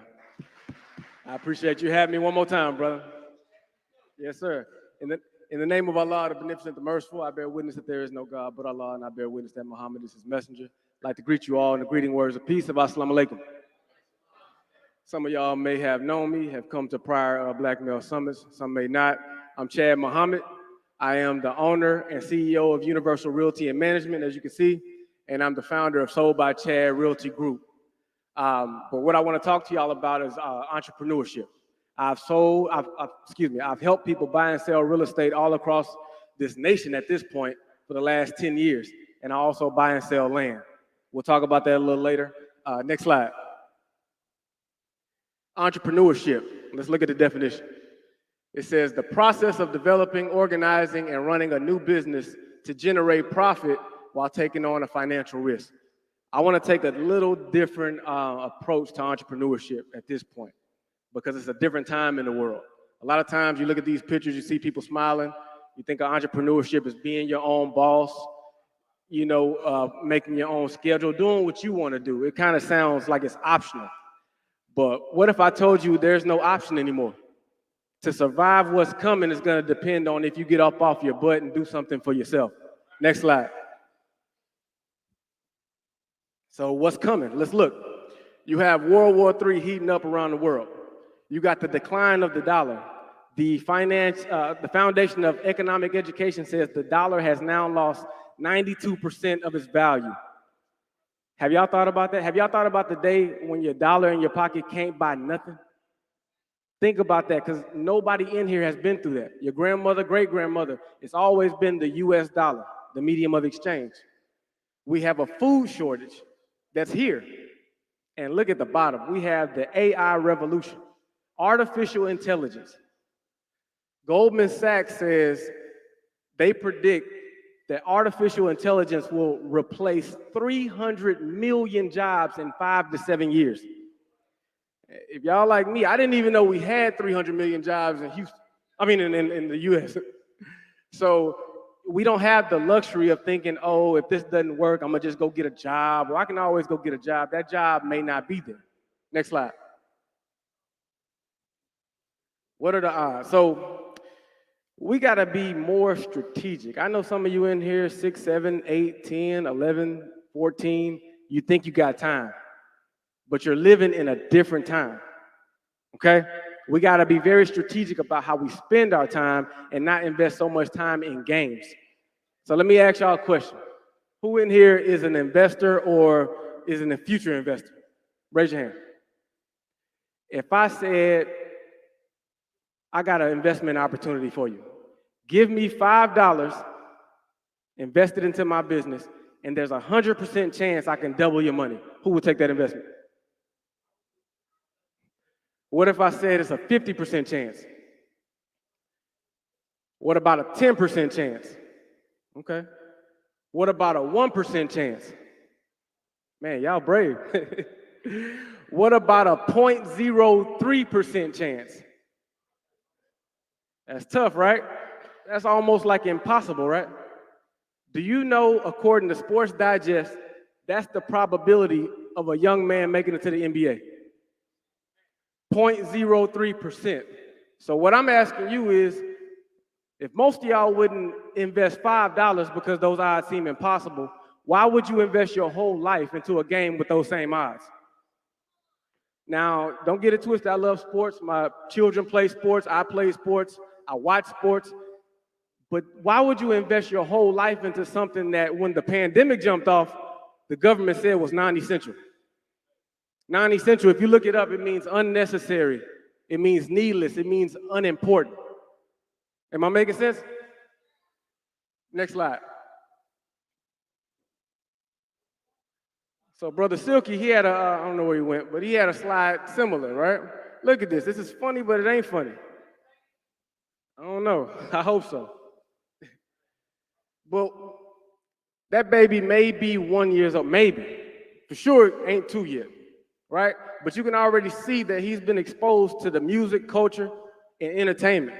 My question is, why don't we teach our babies business this early? Do you know if you master the fundamentals of business rather than the fundamentals of sports at a young age, by young adulthood, you almost guaranteed their financial success? That's crazy. So, not to them, right? So parents, instead of letting your children scroll for hours on social media, teach them how to market a product on social media so that they're making money and you're using social media as a tool instead of social media using them as a tool. Because you know what social media calls their clients, their consumers, call them users. That's what they're called. They're called users.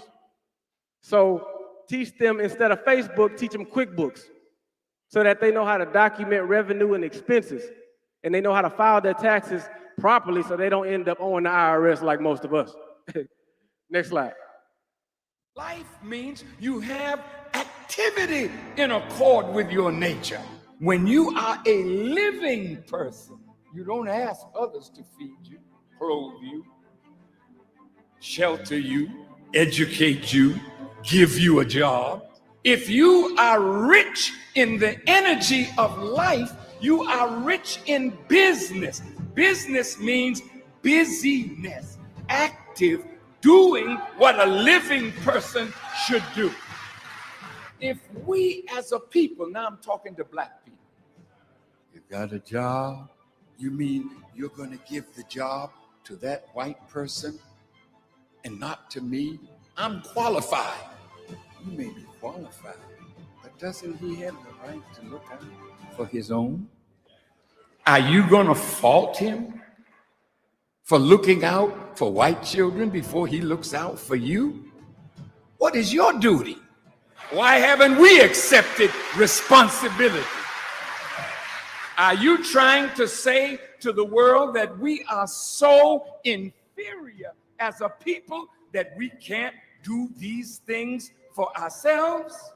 How can somebody that's doing that respect someone who won't even accept the duty and responsibility to do something for themselves?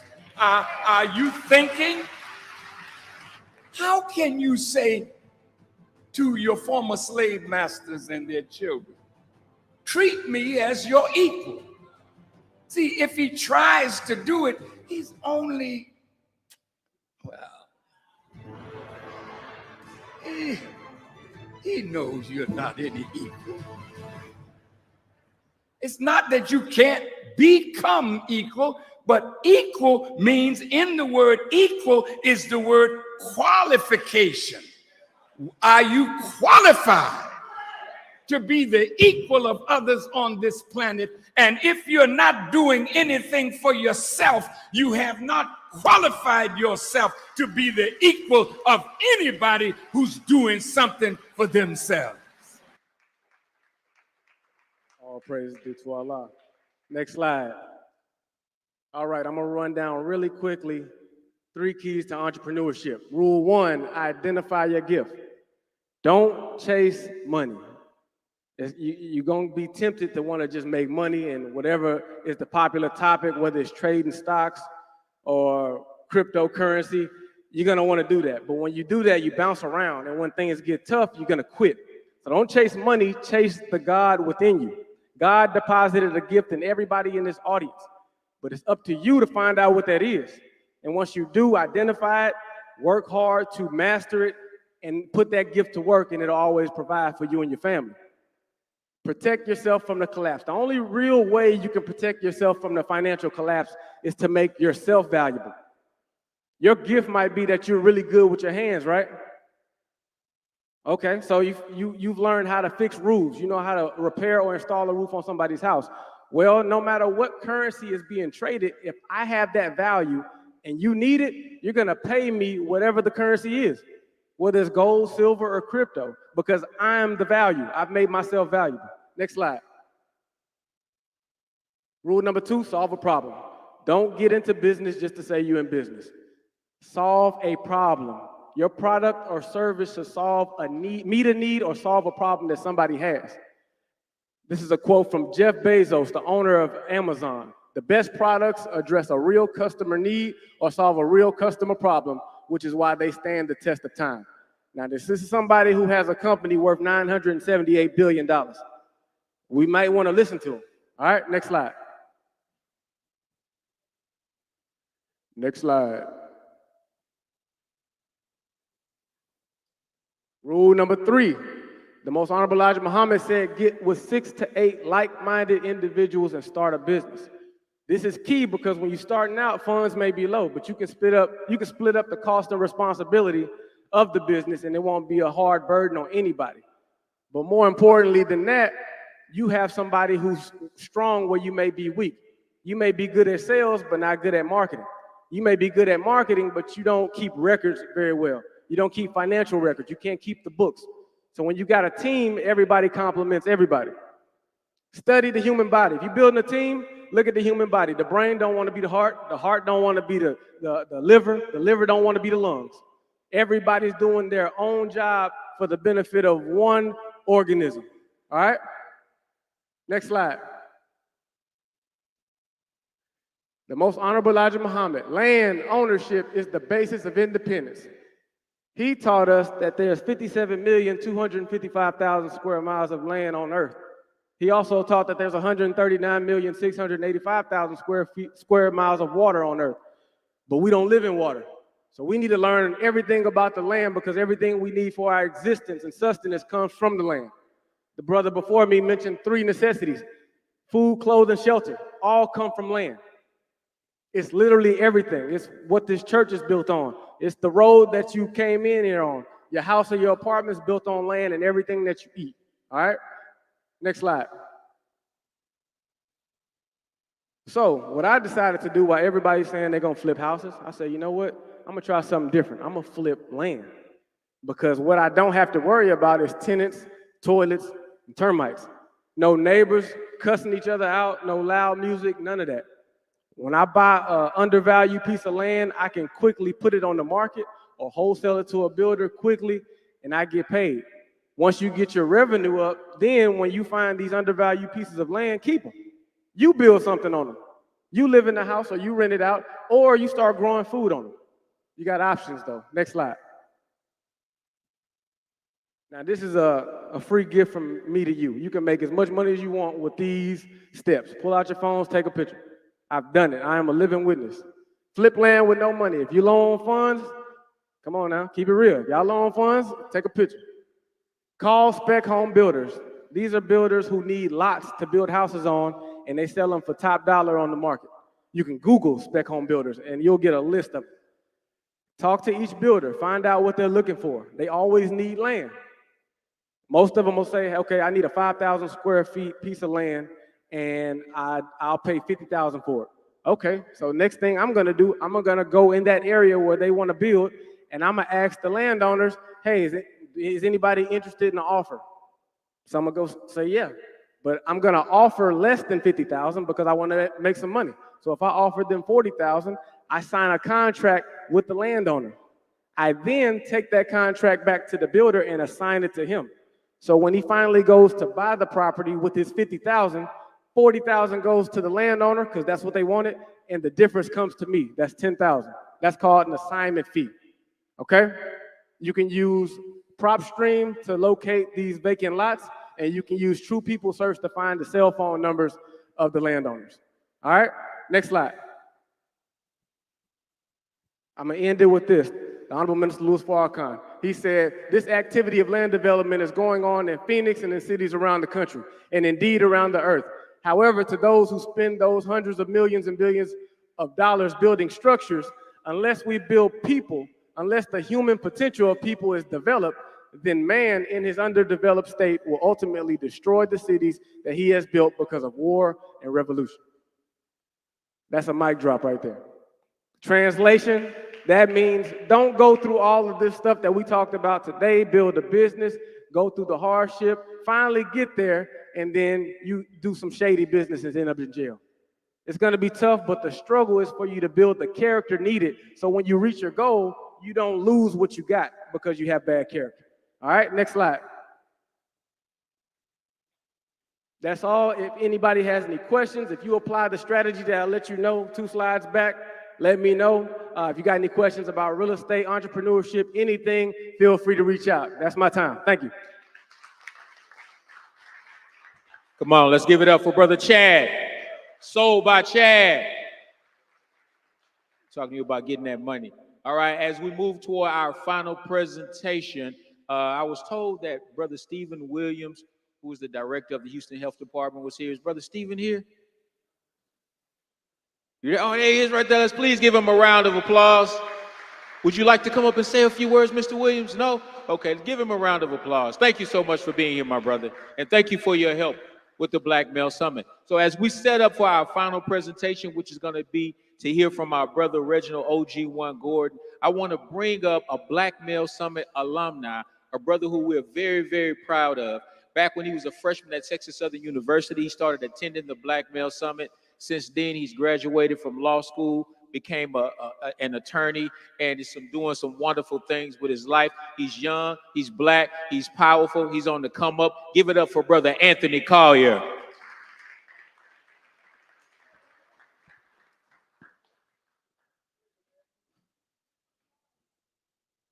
We're running a little long time, so I'm going to get straight to it. If y'all don't mind, I'd like to start with a prayer. Everybody bow your head, close your eyes. I pray that we receive the heart of David, the wisdom of Solomon, the integrity of Job, and the favor of God. In Jesus' name, amen. So Proverbs 3:6 says, trust in the Lord with all your heart and lean not on your own understanding. Acknowledge him in all your ways and he'll direct your path. That scripture is the story of my life. And my life starts with my grandmother. When my grandmother was a young woman, she went to Louisiana to attend a carnival. She went with her cousin. And they ended up going to an event that's not appropriate for a child of God. So one of the event organizers went on stage. He looked in the crowd and he said, if your mother is a preacher or a deacon, this is not the place for you and you should leave. And my grandma's parent was a preacher and a deacon, so she started to feel a little uncomfortable. It was like a peep show or something, like something she had no business being at.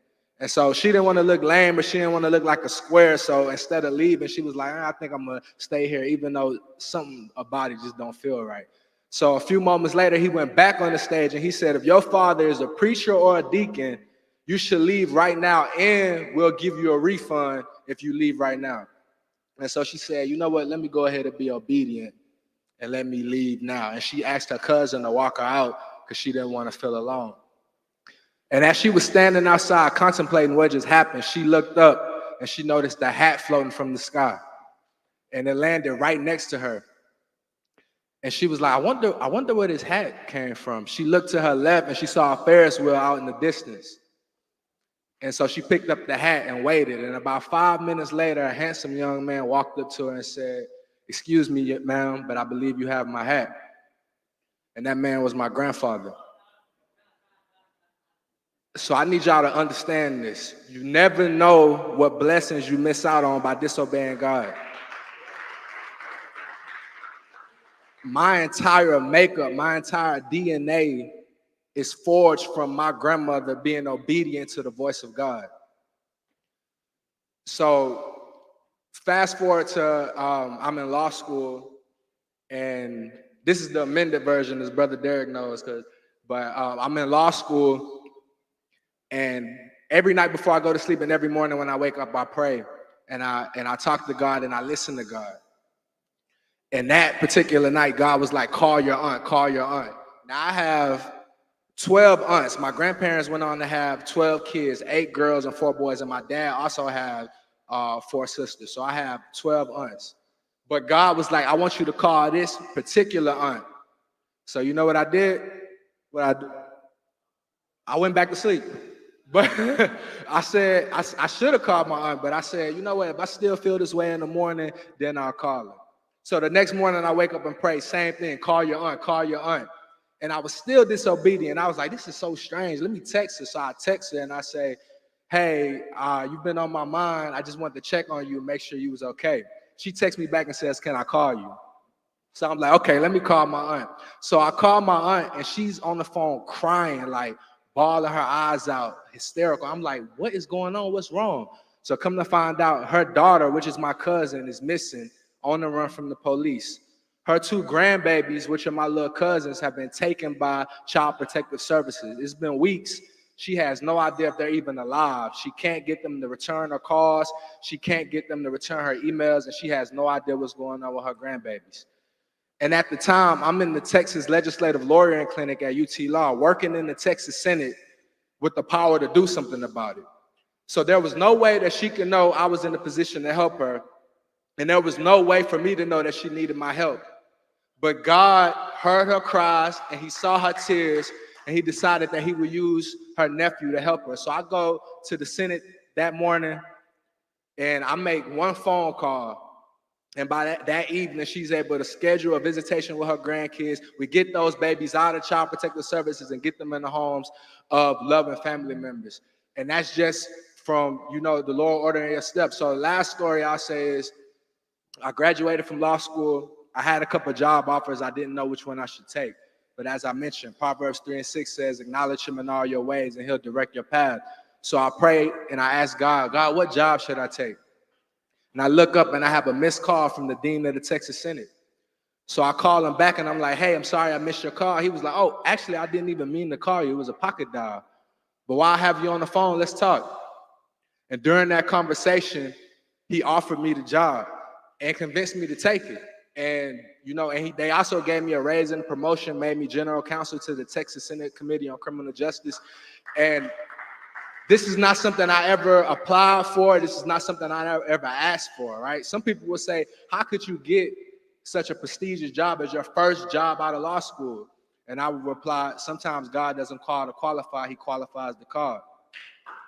So, and it's a lot of terrible things going on at the Capitol right now, right?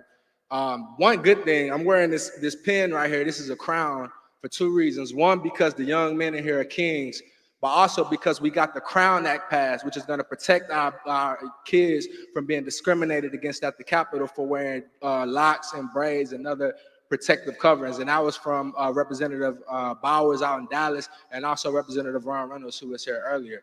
But there's a lot of, that was one highlight and a lot of lowlights, y'all. It's a lot of terrible things going on at the Capitol. I need y'all to pay attention. And as you go on to become CEOs and athletes and doctors and lawyers, don't forget where you came from, you know? Don't forget the people who sacrificed to put you in the position that you're in, right? When I think about Texas politics, I draw inspiration from Freddie Haynes when he visualizes Jesus having a conversation with the Texas government saying, when I was hungry, you cut food stamp programs.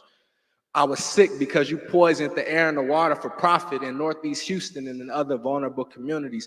I was in prison because of your school to prison pipeline and your prison industrial construct.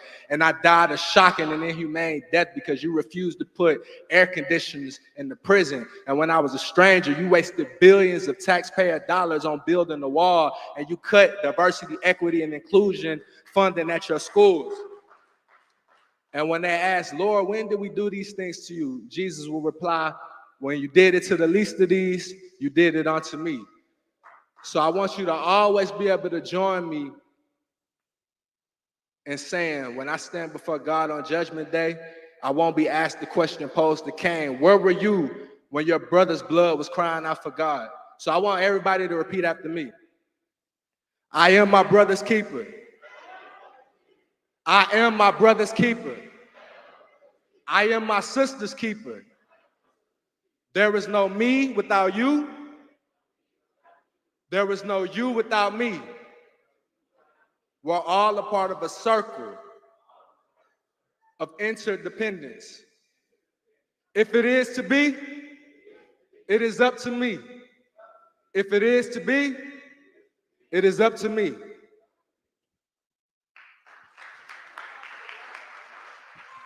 Yes, sir. Yes, sir. Let's give it up again for Brother Anthony Collier. What Brother Anthony didn't tell you is that before he became an educated young lawyer, he was an aspiring rapper. Not that there's anything wrong with being a rapper, but this brother, he probably looked at the rap lane and saw how saturated it was and decided, you know what? I have the gift, I have the intelligence, I have the mind, I have the mentality, and I have the ambition to take it in another direction. I'm glad you did, my brother. You look a whole lot better as a lawyer as you probably would have as a rapper. Let's give him a round of applause. So without further delay, this is our final presentation. This is the one that everybody has been waiting on. Let's give it up for our brother Reginald OG1 Gordon. Prevention before detention.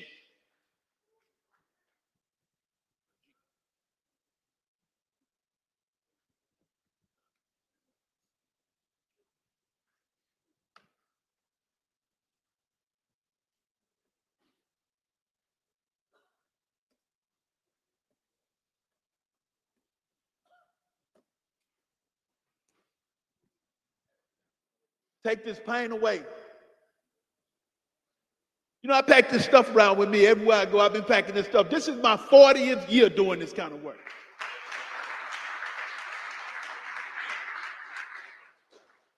Can you imagine me packing this kind of stuff with me for 40 years? But I want to tell black people, I work in the Harris County Jail. I'm a state certified anger management counselor. I'm a state certified peer pressure specialist. I'm a gang subject matter expert. I went to school to learn all these different trades on what we need to do to move forward. But somehow, people that look like me is filling up the jails. You know, Brother Derek started this program off by saying that black boys commit suicide at an alarming rate.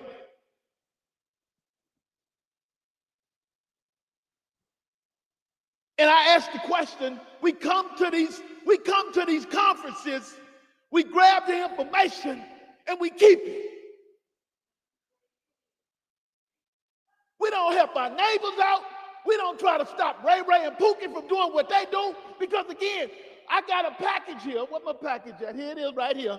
I got a package here for most black men in the room, and a lot of black men. I got a package here I deal with young people on, and I need everyone. If you didn't bring your mask when you left your house, I got you one that you didn't get. Because most of the time, we leave our house wearing a mask,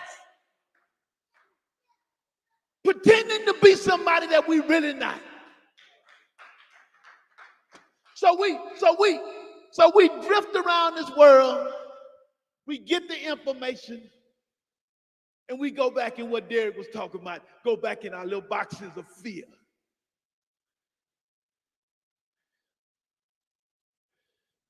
You know, I started doing this kind of work when I was 16. And I always start this off by saying, because if it wasn't for my mother, and I say mothers because if you go right down to that Harris County Jail right now, 80% of the people that's visiting their sons are mothers and grandmothers. 80% of the mothers, 80% of people that send them money while they locked up is mothers and grandmothers. And I come to tell all you young people, what you seen up there with the bodies in the casket, that's the new movement now. The new movement is not, it says that it goes this way, young people. It's easier to kill 1 million of y'all than to lock 1 million of y'all. So if you look next to your neighbor that you sit beside, because all you got to do is look on the news, because we got to be real for ourselves. Half us in this room scared to go to our local grocery store. Everywhere we go, we looking side by side. And you're not looking for the white dude. You're looking for the dude that looks just like you. What is he finna do? And we walk around here pretending that everything is all right. We living in a time where trauma, and most of your babies, they know, if you look at the readings, they say most of our babies' brains don't develop till they're in their late 25. So most of the time when we giving them this information, a lot of our babies is rolling around here on fight, flight, or survival mode. So when you talk about giving them information, it's not registering up here. It's not nothing called reasoning, because I'm gonna tell you something. Most of the young people that I deal with don't know how to deal with peer pressure.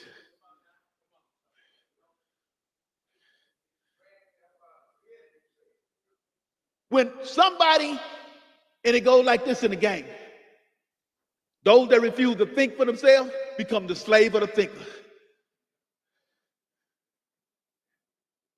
And when we become the slave of the thinker,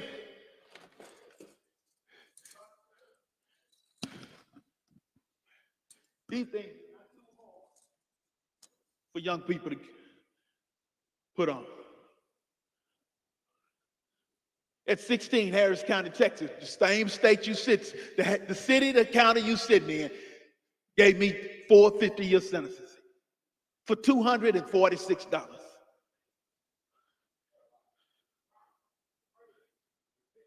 Listen when I said, young people, y'all can play what you want to do. You can get on, you can run around. You know, these schools are out of, these schools, you can't even go into schools now because of the young people and their discipline is out of control.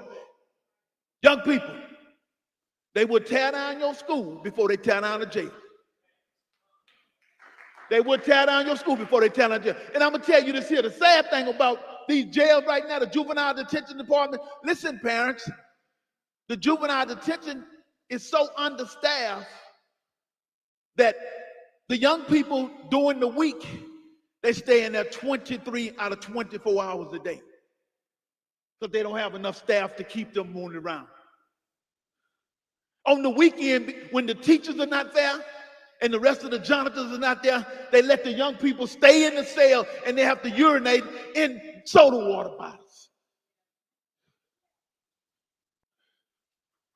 Now, we expect those young people to come back to our community and be decent citizens.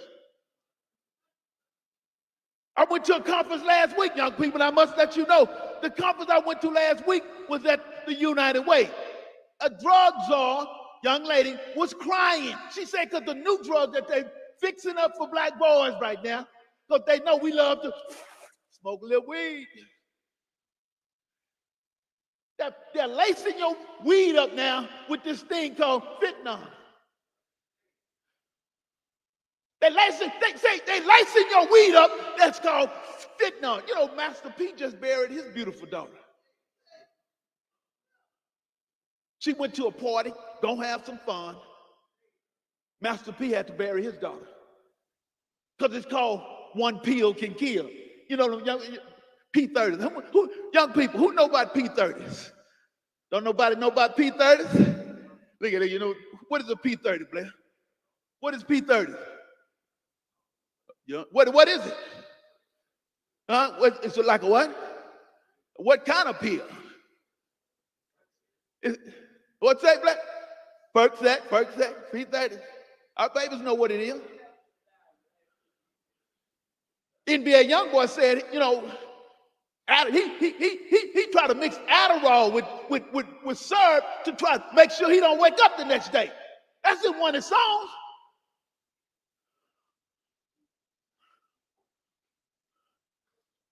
did I get out of prison after doing 200 years? They gave me 200 years. Young people, just like they told you, the books, educate, re-educate yourself. See, I went to prison like most men go to prison, that we refuse to look at the issues of dealing with mental illness that we suffer from as young boys, but our masculinity get in the way. I had what you call a reading disorder. It's called dyslexia. And when most black men, we walk around with chips on our shoulder, we walk around arrogant because we don't want people to really know who we is, so we pretend and we live behind this mask. And 90% of the time, we will die or we'll go to jail before we unveil the mask. That's how good America have trained us.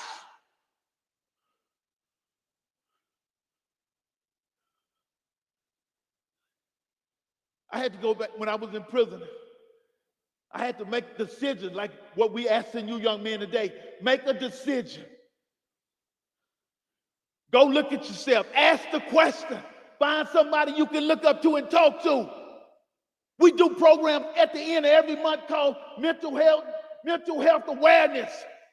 If you don't think you crazy living in America and you black like me, something wrong with you.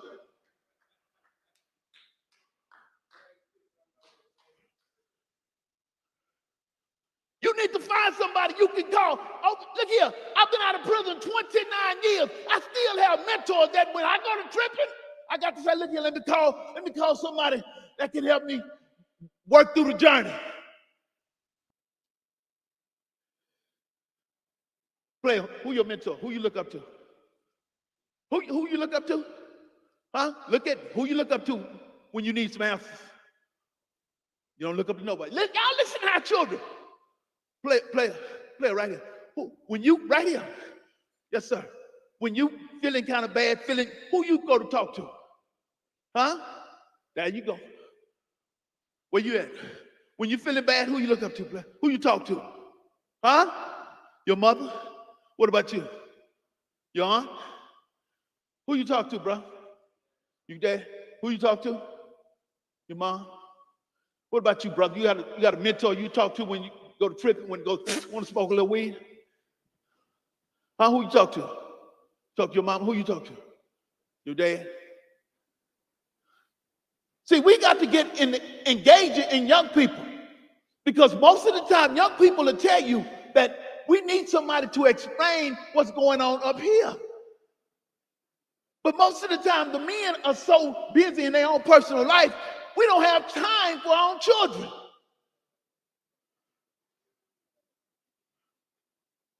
I kept myself in the law library. I write rid of habeas corpus. I was trying to figure out, but I had to learn how to reread while I was in prison. I learned how to read in prison, and I figured out how to write what you call a reduction of sentence. And when I put the reduction of sentence together, I ran it and put it in Austin. And by me starting a program in prison called Scared Straight. Anybody ever heard of that program, Scared Straight? In 1978, I put that program together on Central Unit in solitary confinement. Young people, who I know y'all heard a lot about it. Who in here? Young people, did y'all know you got to learn how to pack this kind of stuff in prison? See, I'm gonna be real. If you're going that way, because I'm gonna tell you what's in this room. See, I'm sitting up here talking. Y'all don't learn a lot but some of y'all going back to hang around them same losers that's gonna get you caught up. That's gonna get you caught up like one of my students. Hey, you know what the Texas Laws of Party is? We need to know the laws of the state of Texas. You know what the Texas Laws of Party is? Huh, young man? Do you know what the Texas Laws of Party is? What is the Texas Laws of Party? You want to tell me? Explain. What is it? You don't know. Do you know what the Texas Laws of Party is, player? Give me another young man. What is the Texas Laws of Party? Accomplice liability. Okay, close. This is what happened. My student, they killed him on death row in 2099, was it 99? Yeah, 1990. He seen his homeboy.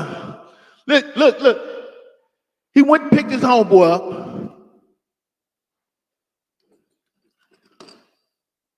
He drove at his house. He had a leg monitor. Y'all know what a leg monitor is, right? That's what they're putting all y'all on right now. His homeboy drove up to his house. He was, when you got a leg monitor, what you're not supposed to do, what you're not supposed to do if they put a leg monitor on you. Can't leave your house. House arrest. Well, he was on house arrest. But he was so weak to his homeboy. You know what I'm talking about? You know what peer pressure is? You know what peer pressure is? You know what it is? Peer pressure like this here. What's up, dog? You rolling with me? Look at me. You rolling with me? You my homeboy? Huh? You got my back? Huh? You scared? What you gonna do, please? You coward out on me?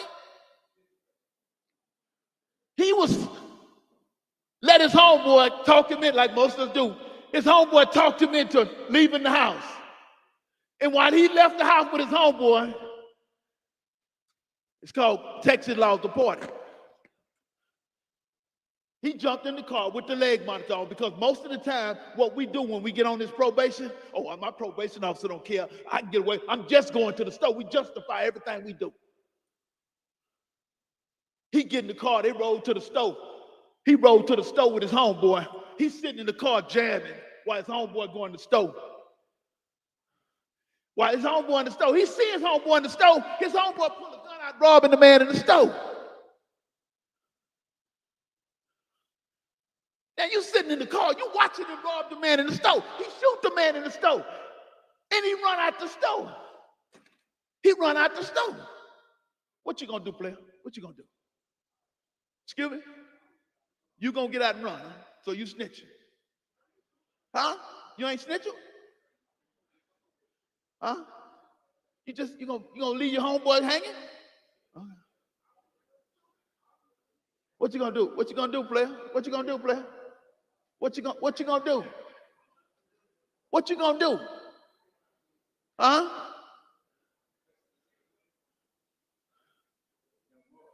So what you gonna do, young man? Huh? I'm gonna stab your homeboy. Yes, sir. What you gonna do? Huh? Listen, hold him up. Come here. Say it again. For me, I wouldn't even been there in the first place. I wouldn't even be on house arrest. That's a dumb decision. I ain't gonna lie to you. There you go. Look. Listen. We say it's a strong young man, but it's too many black boys in the Harris County Jail right now. It's 10,000 down there right now. So some of them making bad choices. Everybody ain't thinking like him. Somehow black men are still getting killed on the street. We're still going to jail, but we can make good choices in a good setting when it's good time to make the right decision. What would you do, player? You see me kill the man in the store, you my homeboy. What you gonna sit in the car? Why wait on me to come to the car?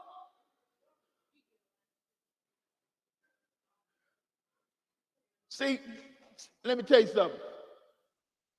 They gave a man look at 2 weeks ago, look it up. 2 weeks ago, they gave a man 70 years for spitting at the police. A young man went in the store to steal a bottle of water, left the water, ran out the store. The man chased him out the store, shot him in the back and killed him. What I'm getting to young black men, we have an image we have to clean up. We can't be running around here in 90-degree weather, 100-degree weather with a hoodie on.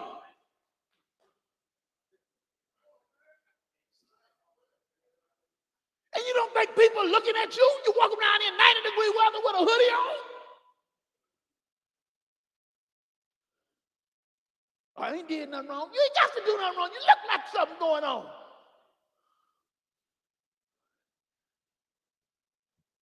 He took homeboy, he didn't, look here, he stayed in the car. He let his homeboy take him home. Because most of the time what we do when we hanging with people that you know ain't no good, when we hanging with people we know ain't no good, but the first thing pop in our www.dumbmind, I didn't put the ASS on it. Yeah. What we do is we always make a decision to say, I ain't did it, you're going to get in trouble, homeboy. Texas don't play that. If you hanging with me and I do something crash on me crazy, player, Just like they killed him on death row, Texas will kill you for hanging with the wrong person. We live in that kind of state. If they give a man 70 years for spitting at the police officer, if they give me 200 years for $240-something,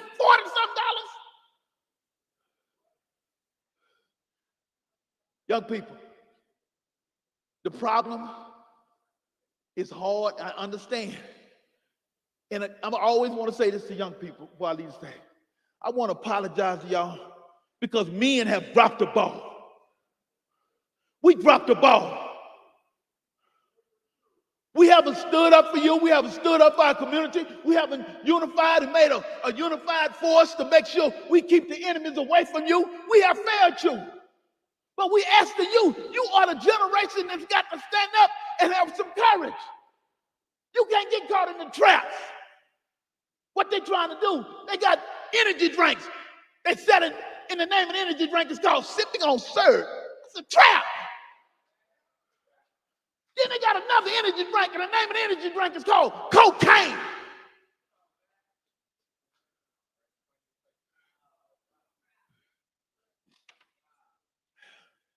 Young people, we at war, and all you little beautiful kids, do not accept at your school gummy bears. Don't let people fool you. Don't let people come up to you, young lady, and say, here, young lady, here's a gummy bear.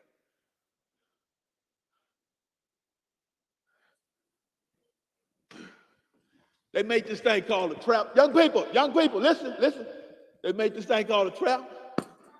Huh? They made this thing called a trap, player. It is not only designed to catch no damn rat. While you out doing your thing, he's figuring out how to get rid of you. And the enemy that he's got working for him look like you and I. He done put his brain in his brain. It's called being a chameleon lizard. You see them chameleon lizards? I'm so sick of them chameleon lizard Negroes. Hey, everything they land on, they change the colors on it. Them Negroes get amnesia quick. You know, they gonna walk around like, oh, Dr. Such and such. Who is you? Look here, it's a privilege to be black. And I'm gonna tell you, young people, young men, don't you let nobody drive you away from your natural being. Too many people fought for you. I pack around here, I'm gonna get off the stage, brother Dennis. I pack around, not only these chains around my neck they had, but I got some old rusty ones that was made in 1820. And on the 1820 bracelet, you know what they got on there? Negro woman or Negro child.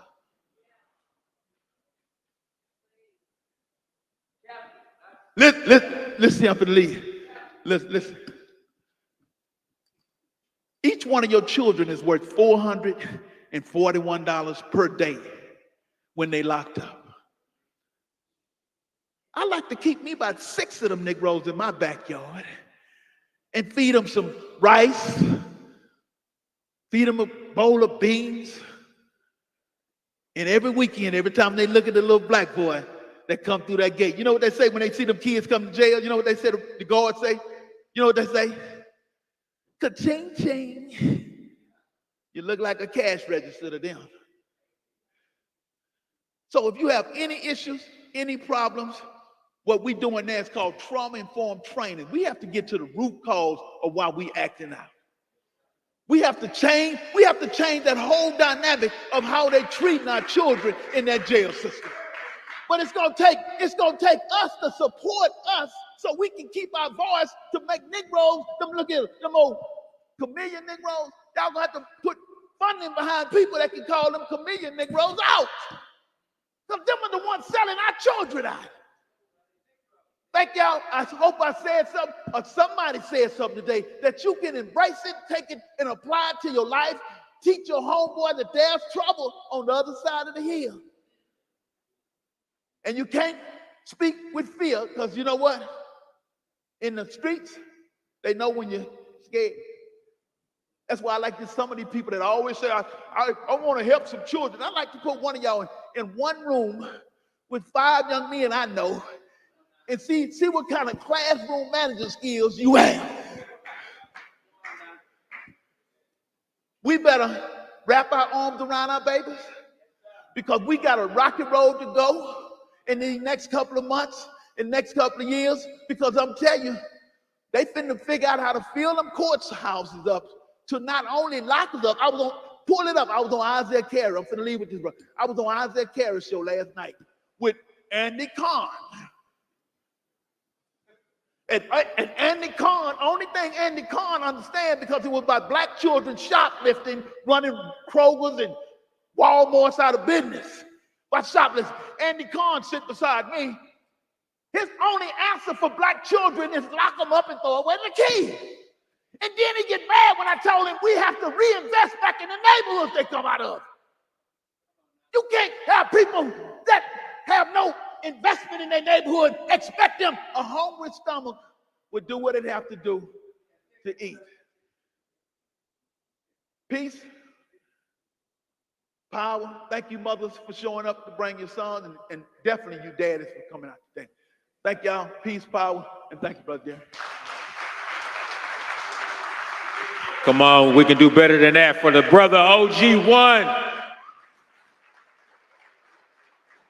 All right, family, that was our final presentation.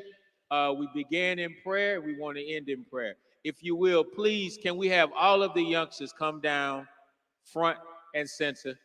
We need all of the youngsters, all the young boys right here. Okay.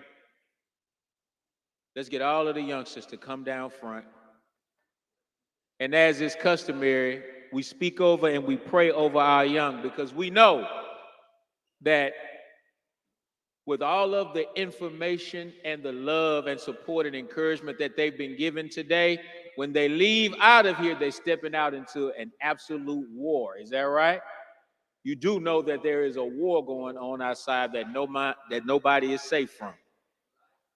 Yes, sir. Yes, sir. Come on down. Come on down. And if we could, I see my brother Abdul Kiyan Muhammad. Could you please come up, dear brother Abdul Kiyan? Let's give him a round of applause. This is my younger brother. He's been working with the Black Male Summit since its inception. And we also have our dear brother Abdul Halim Muhammad. Could you please come up, dear brother Abdul Halim, the Southwest Regional Representative of the Honorable Minister Louis Farrakhan and my minister. And so we've got some gift cards to give away. Okay, all right. So who's got your raffle ticket? All right, who got your raffle ticket?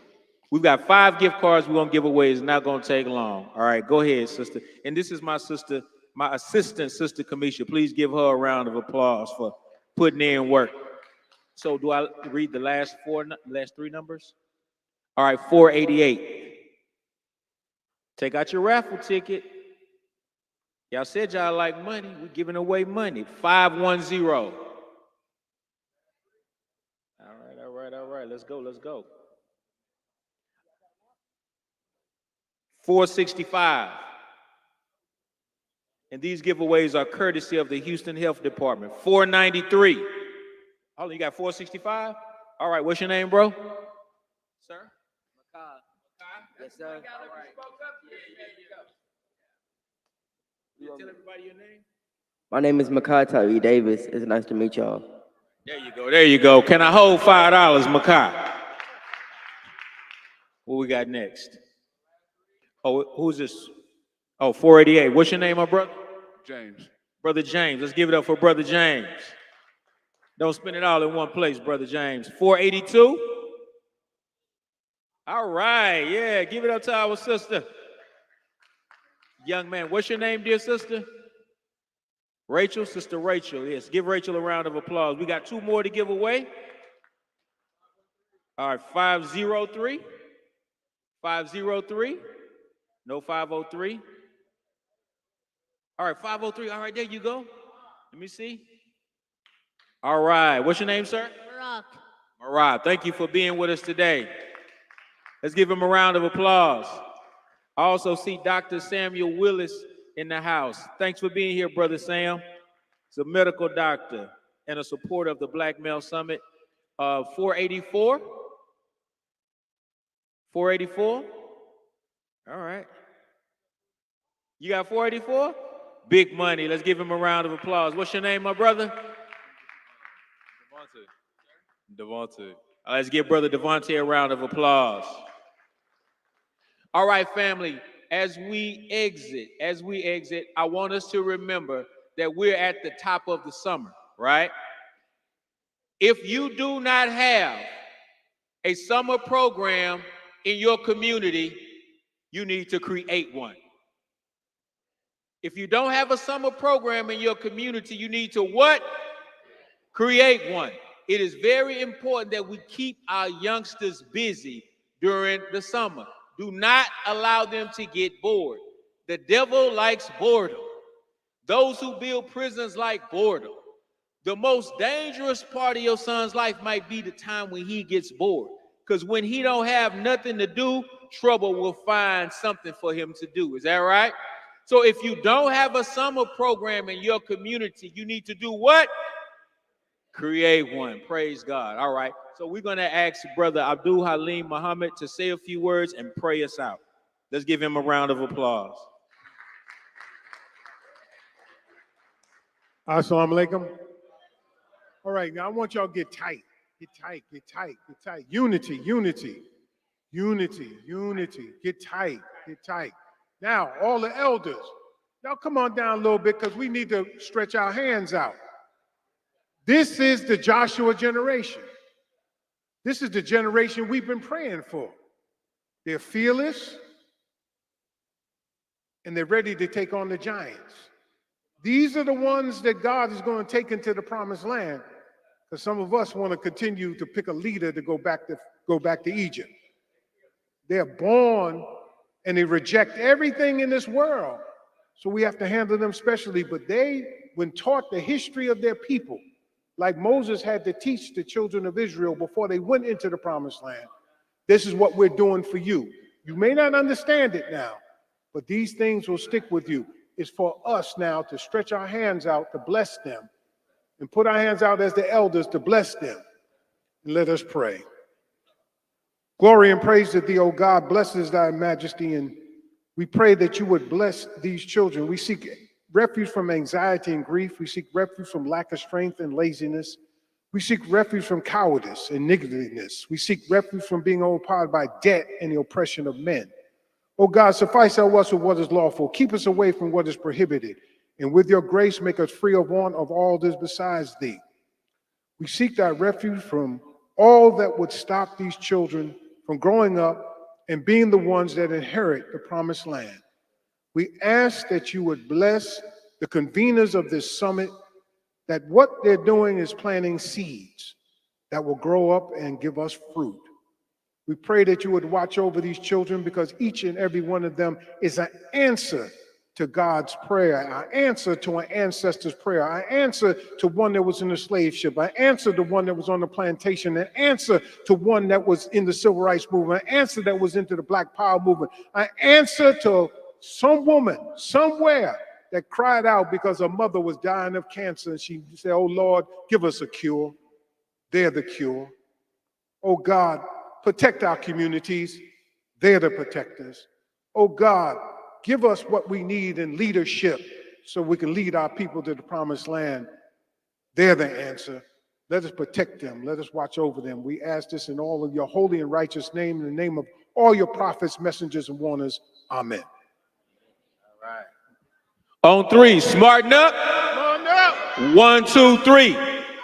I can't hear you. Man, follow instructions. On 3, smarten up. 1. On 3, smarten up. 1, 2. All right, they got it. Give them a round of applause. I tried to trick y'all, and y'all didn't fall for the trick. And that's what the whole day is about. The day was about you not falling for the traps, and the tricks. 1, 2, 3.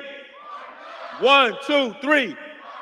1, 2, 3. All right, love y'all. Have a great day. Travel in peace. This concludes our Black Male Summit. Thank you. Assalamu alaikum.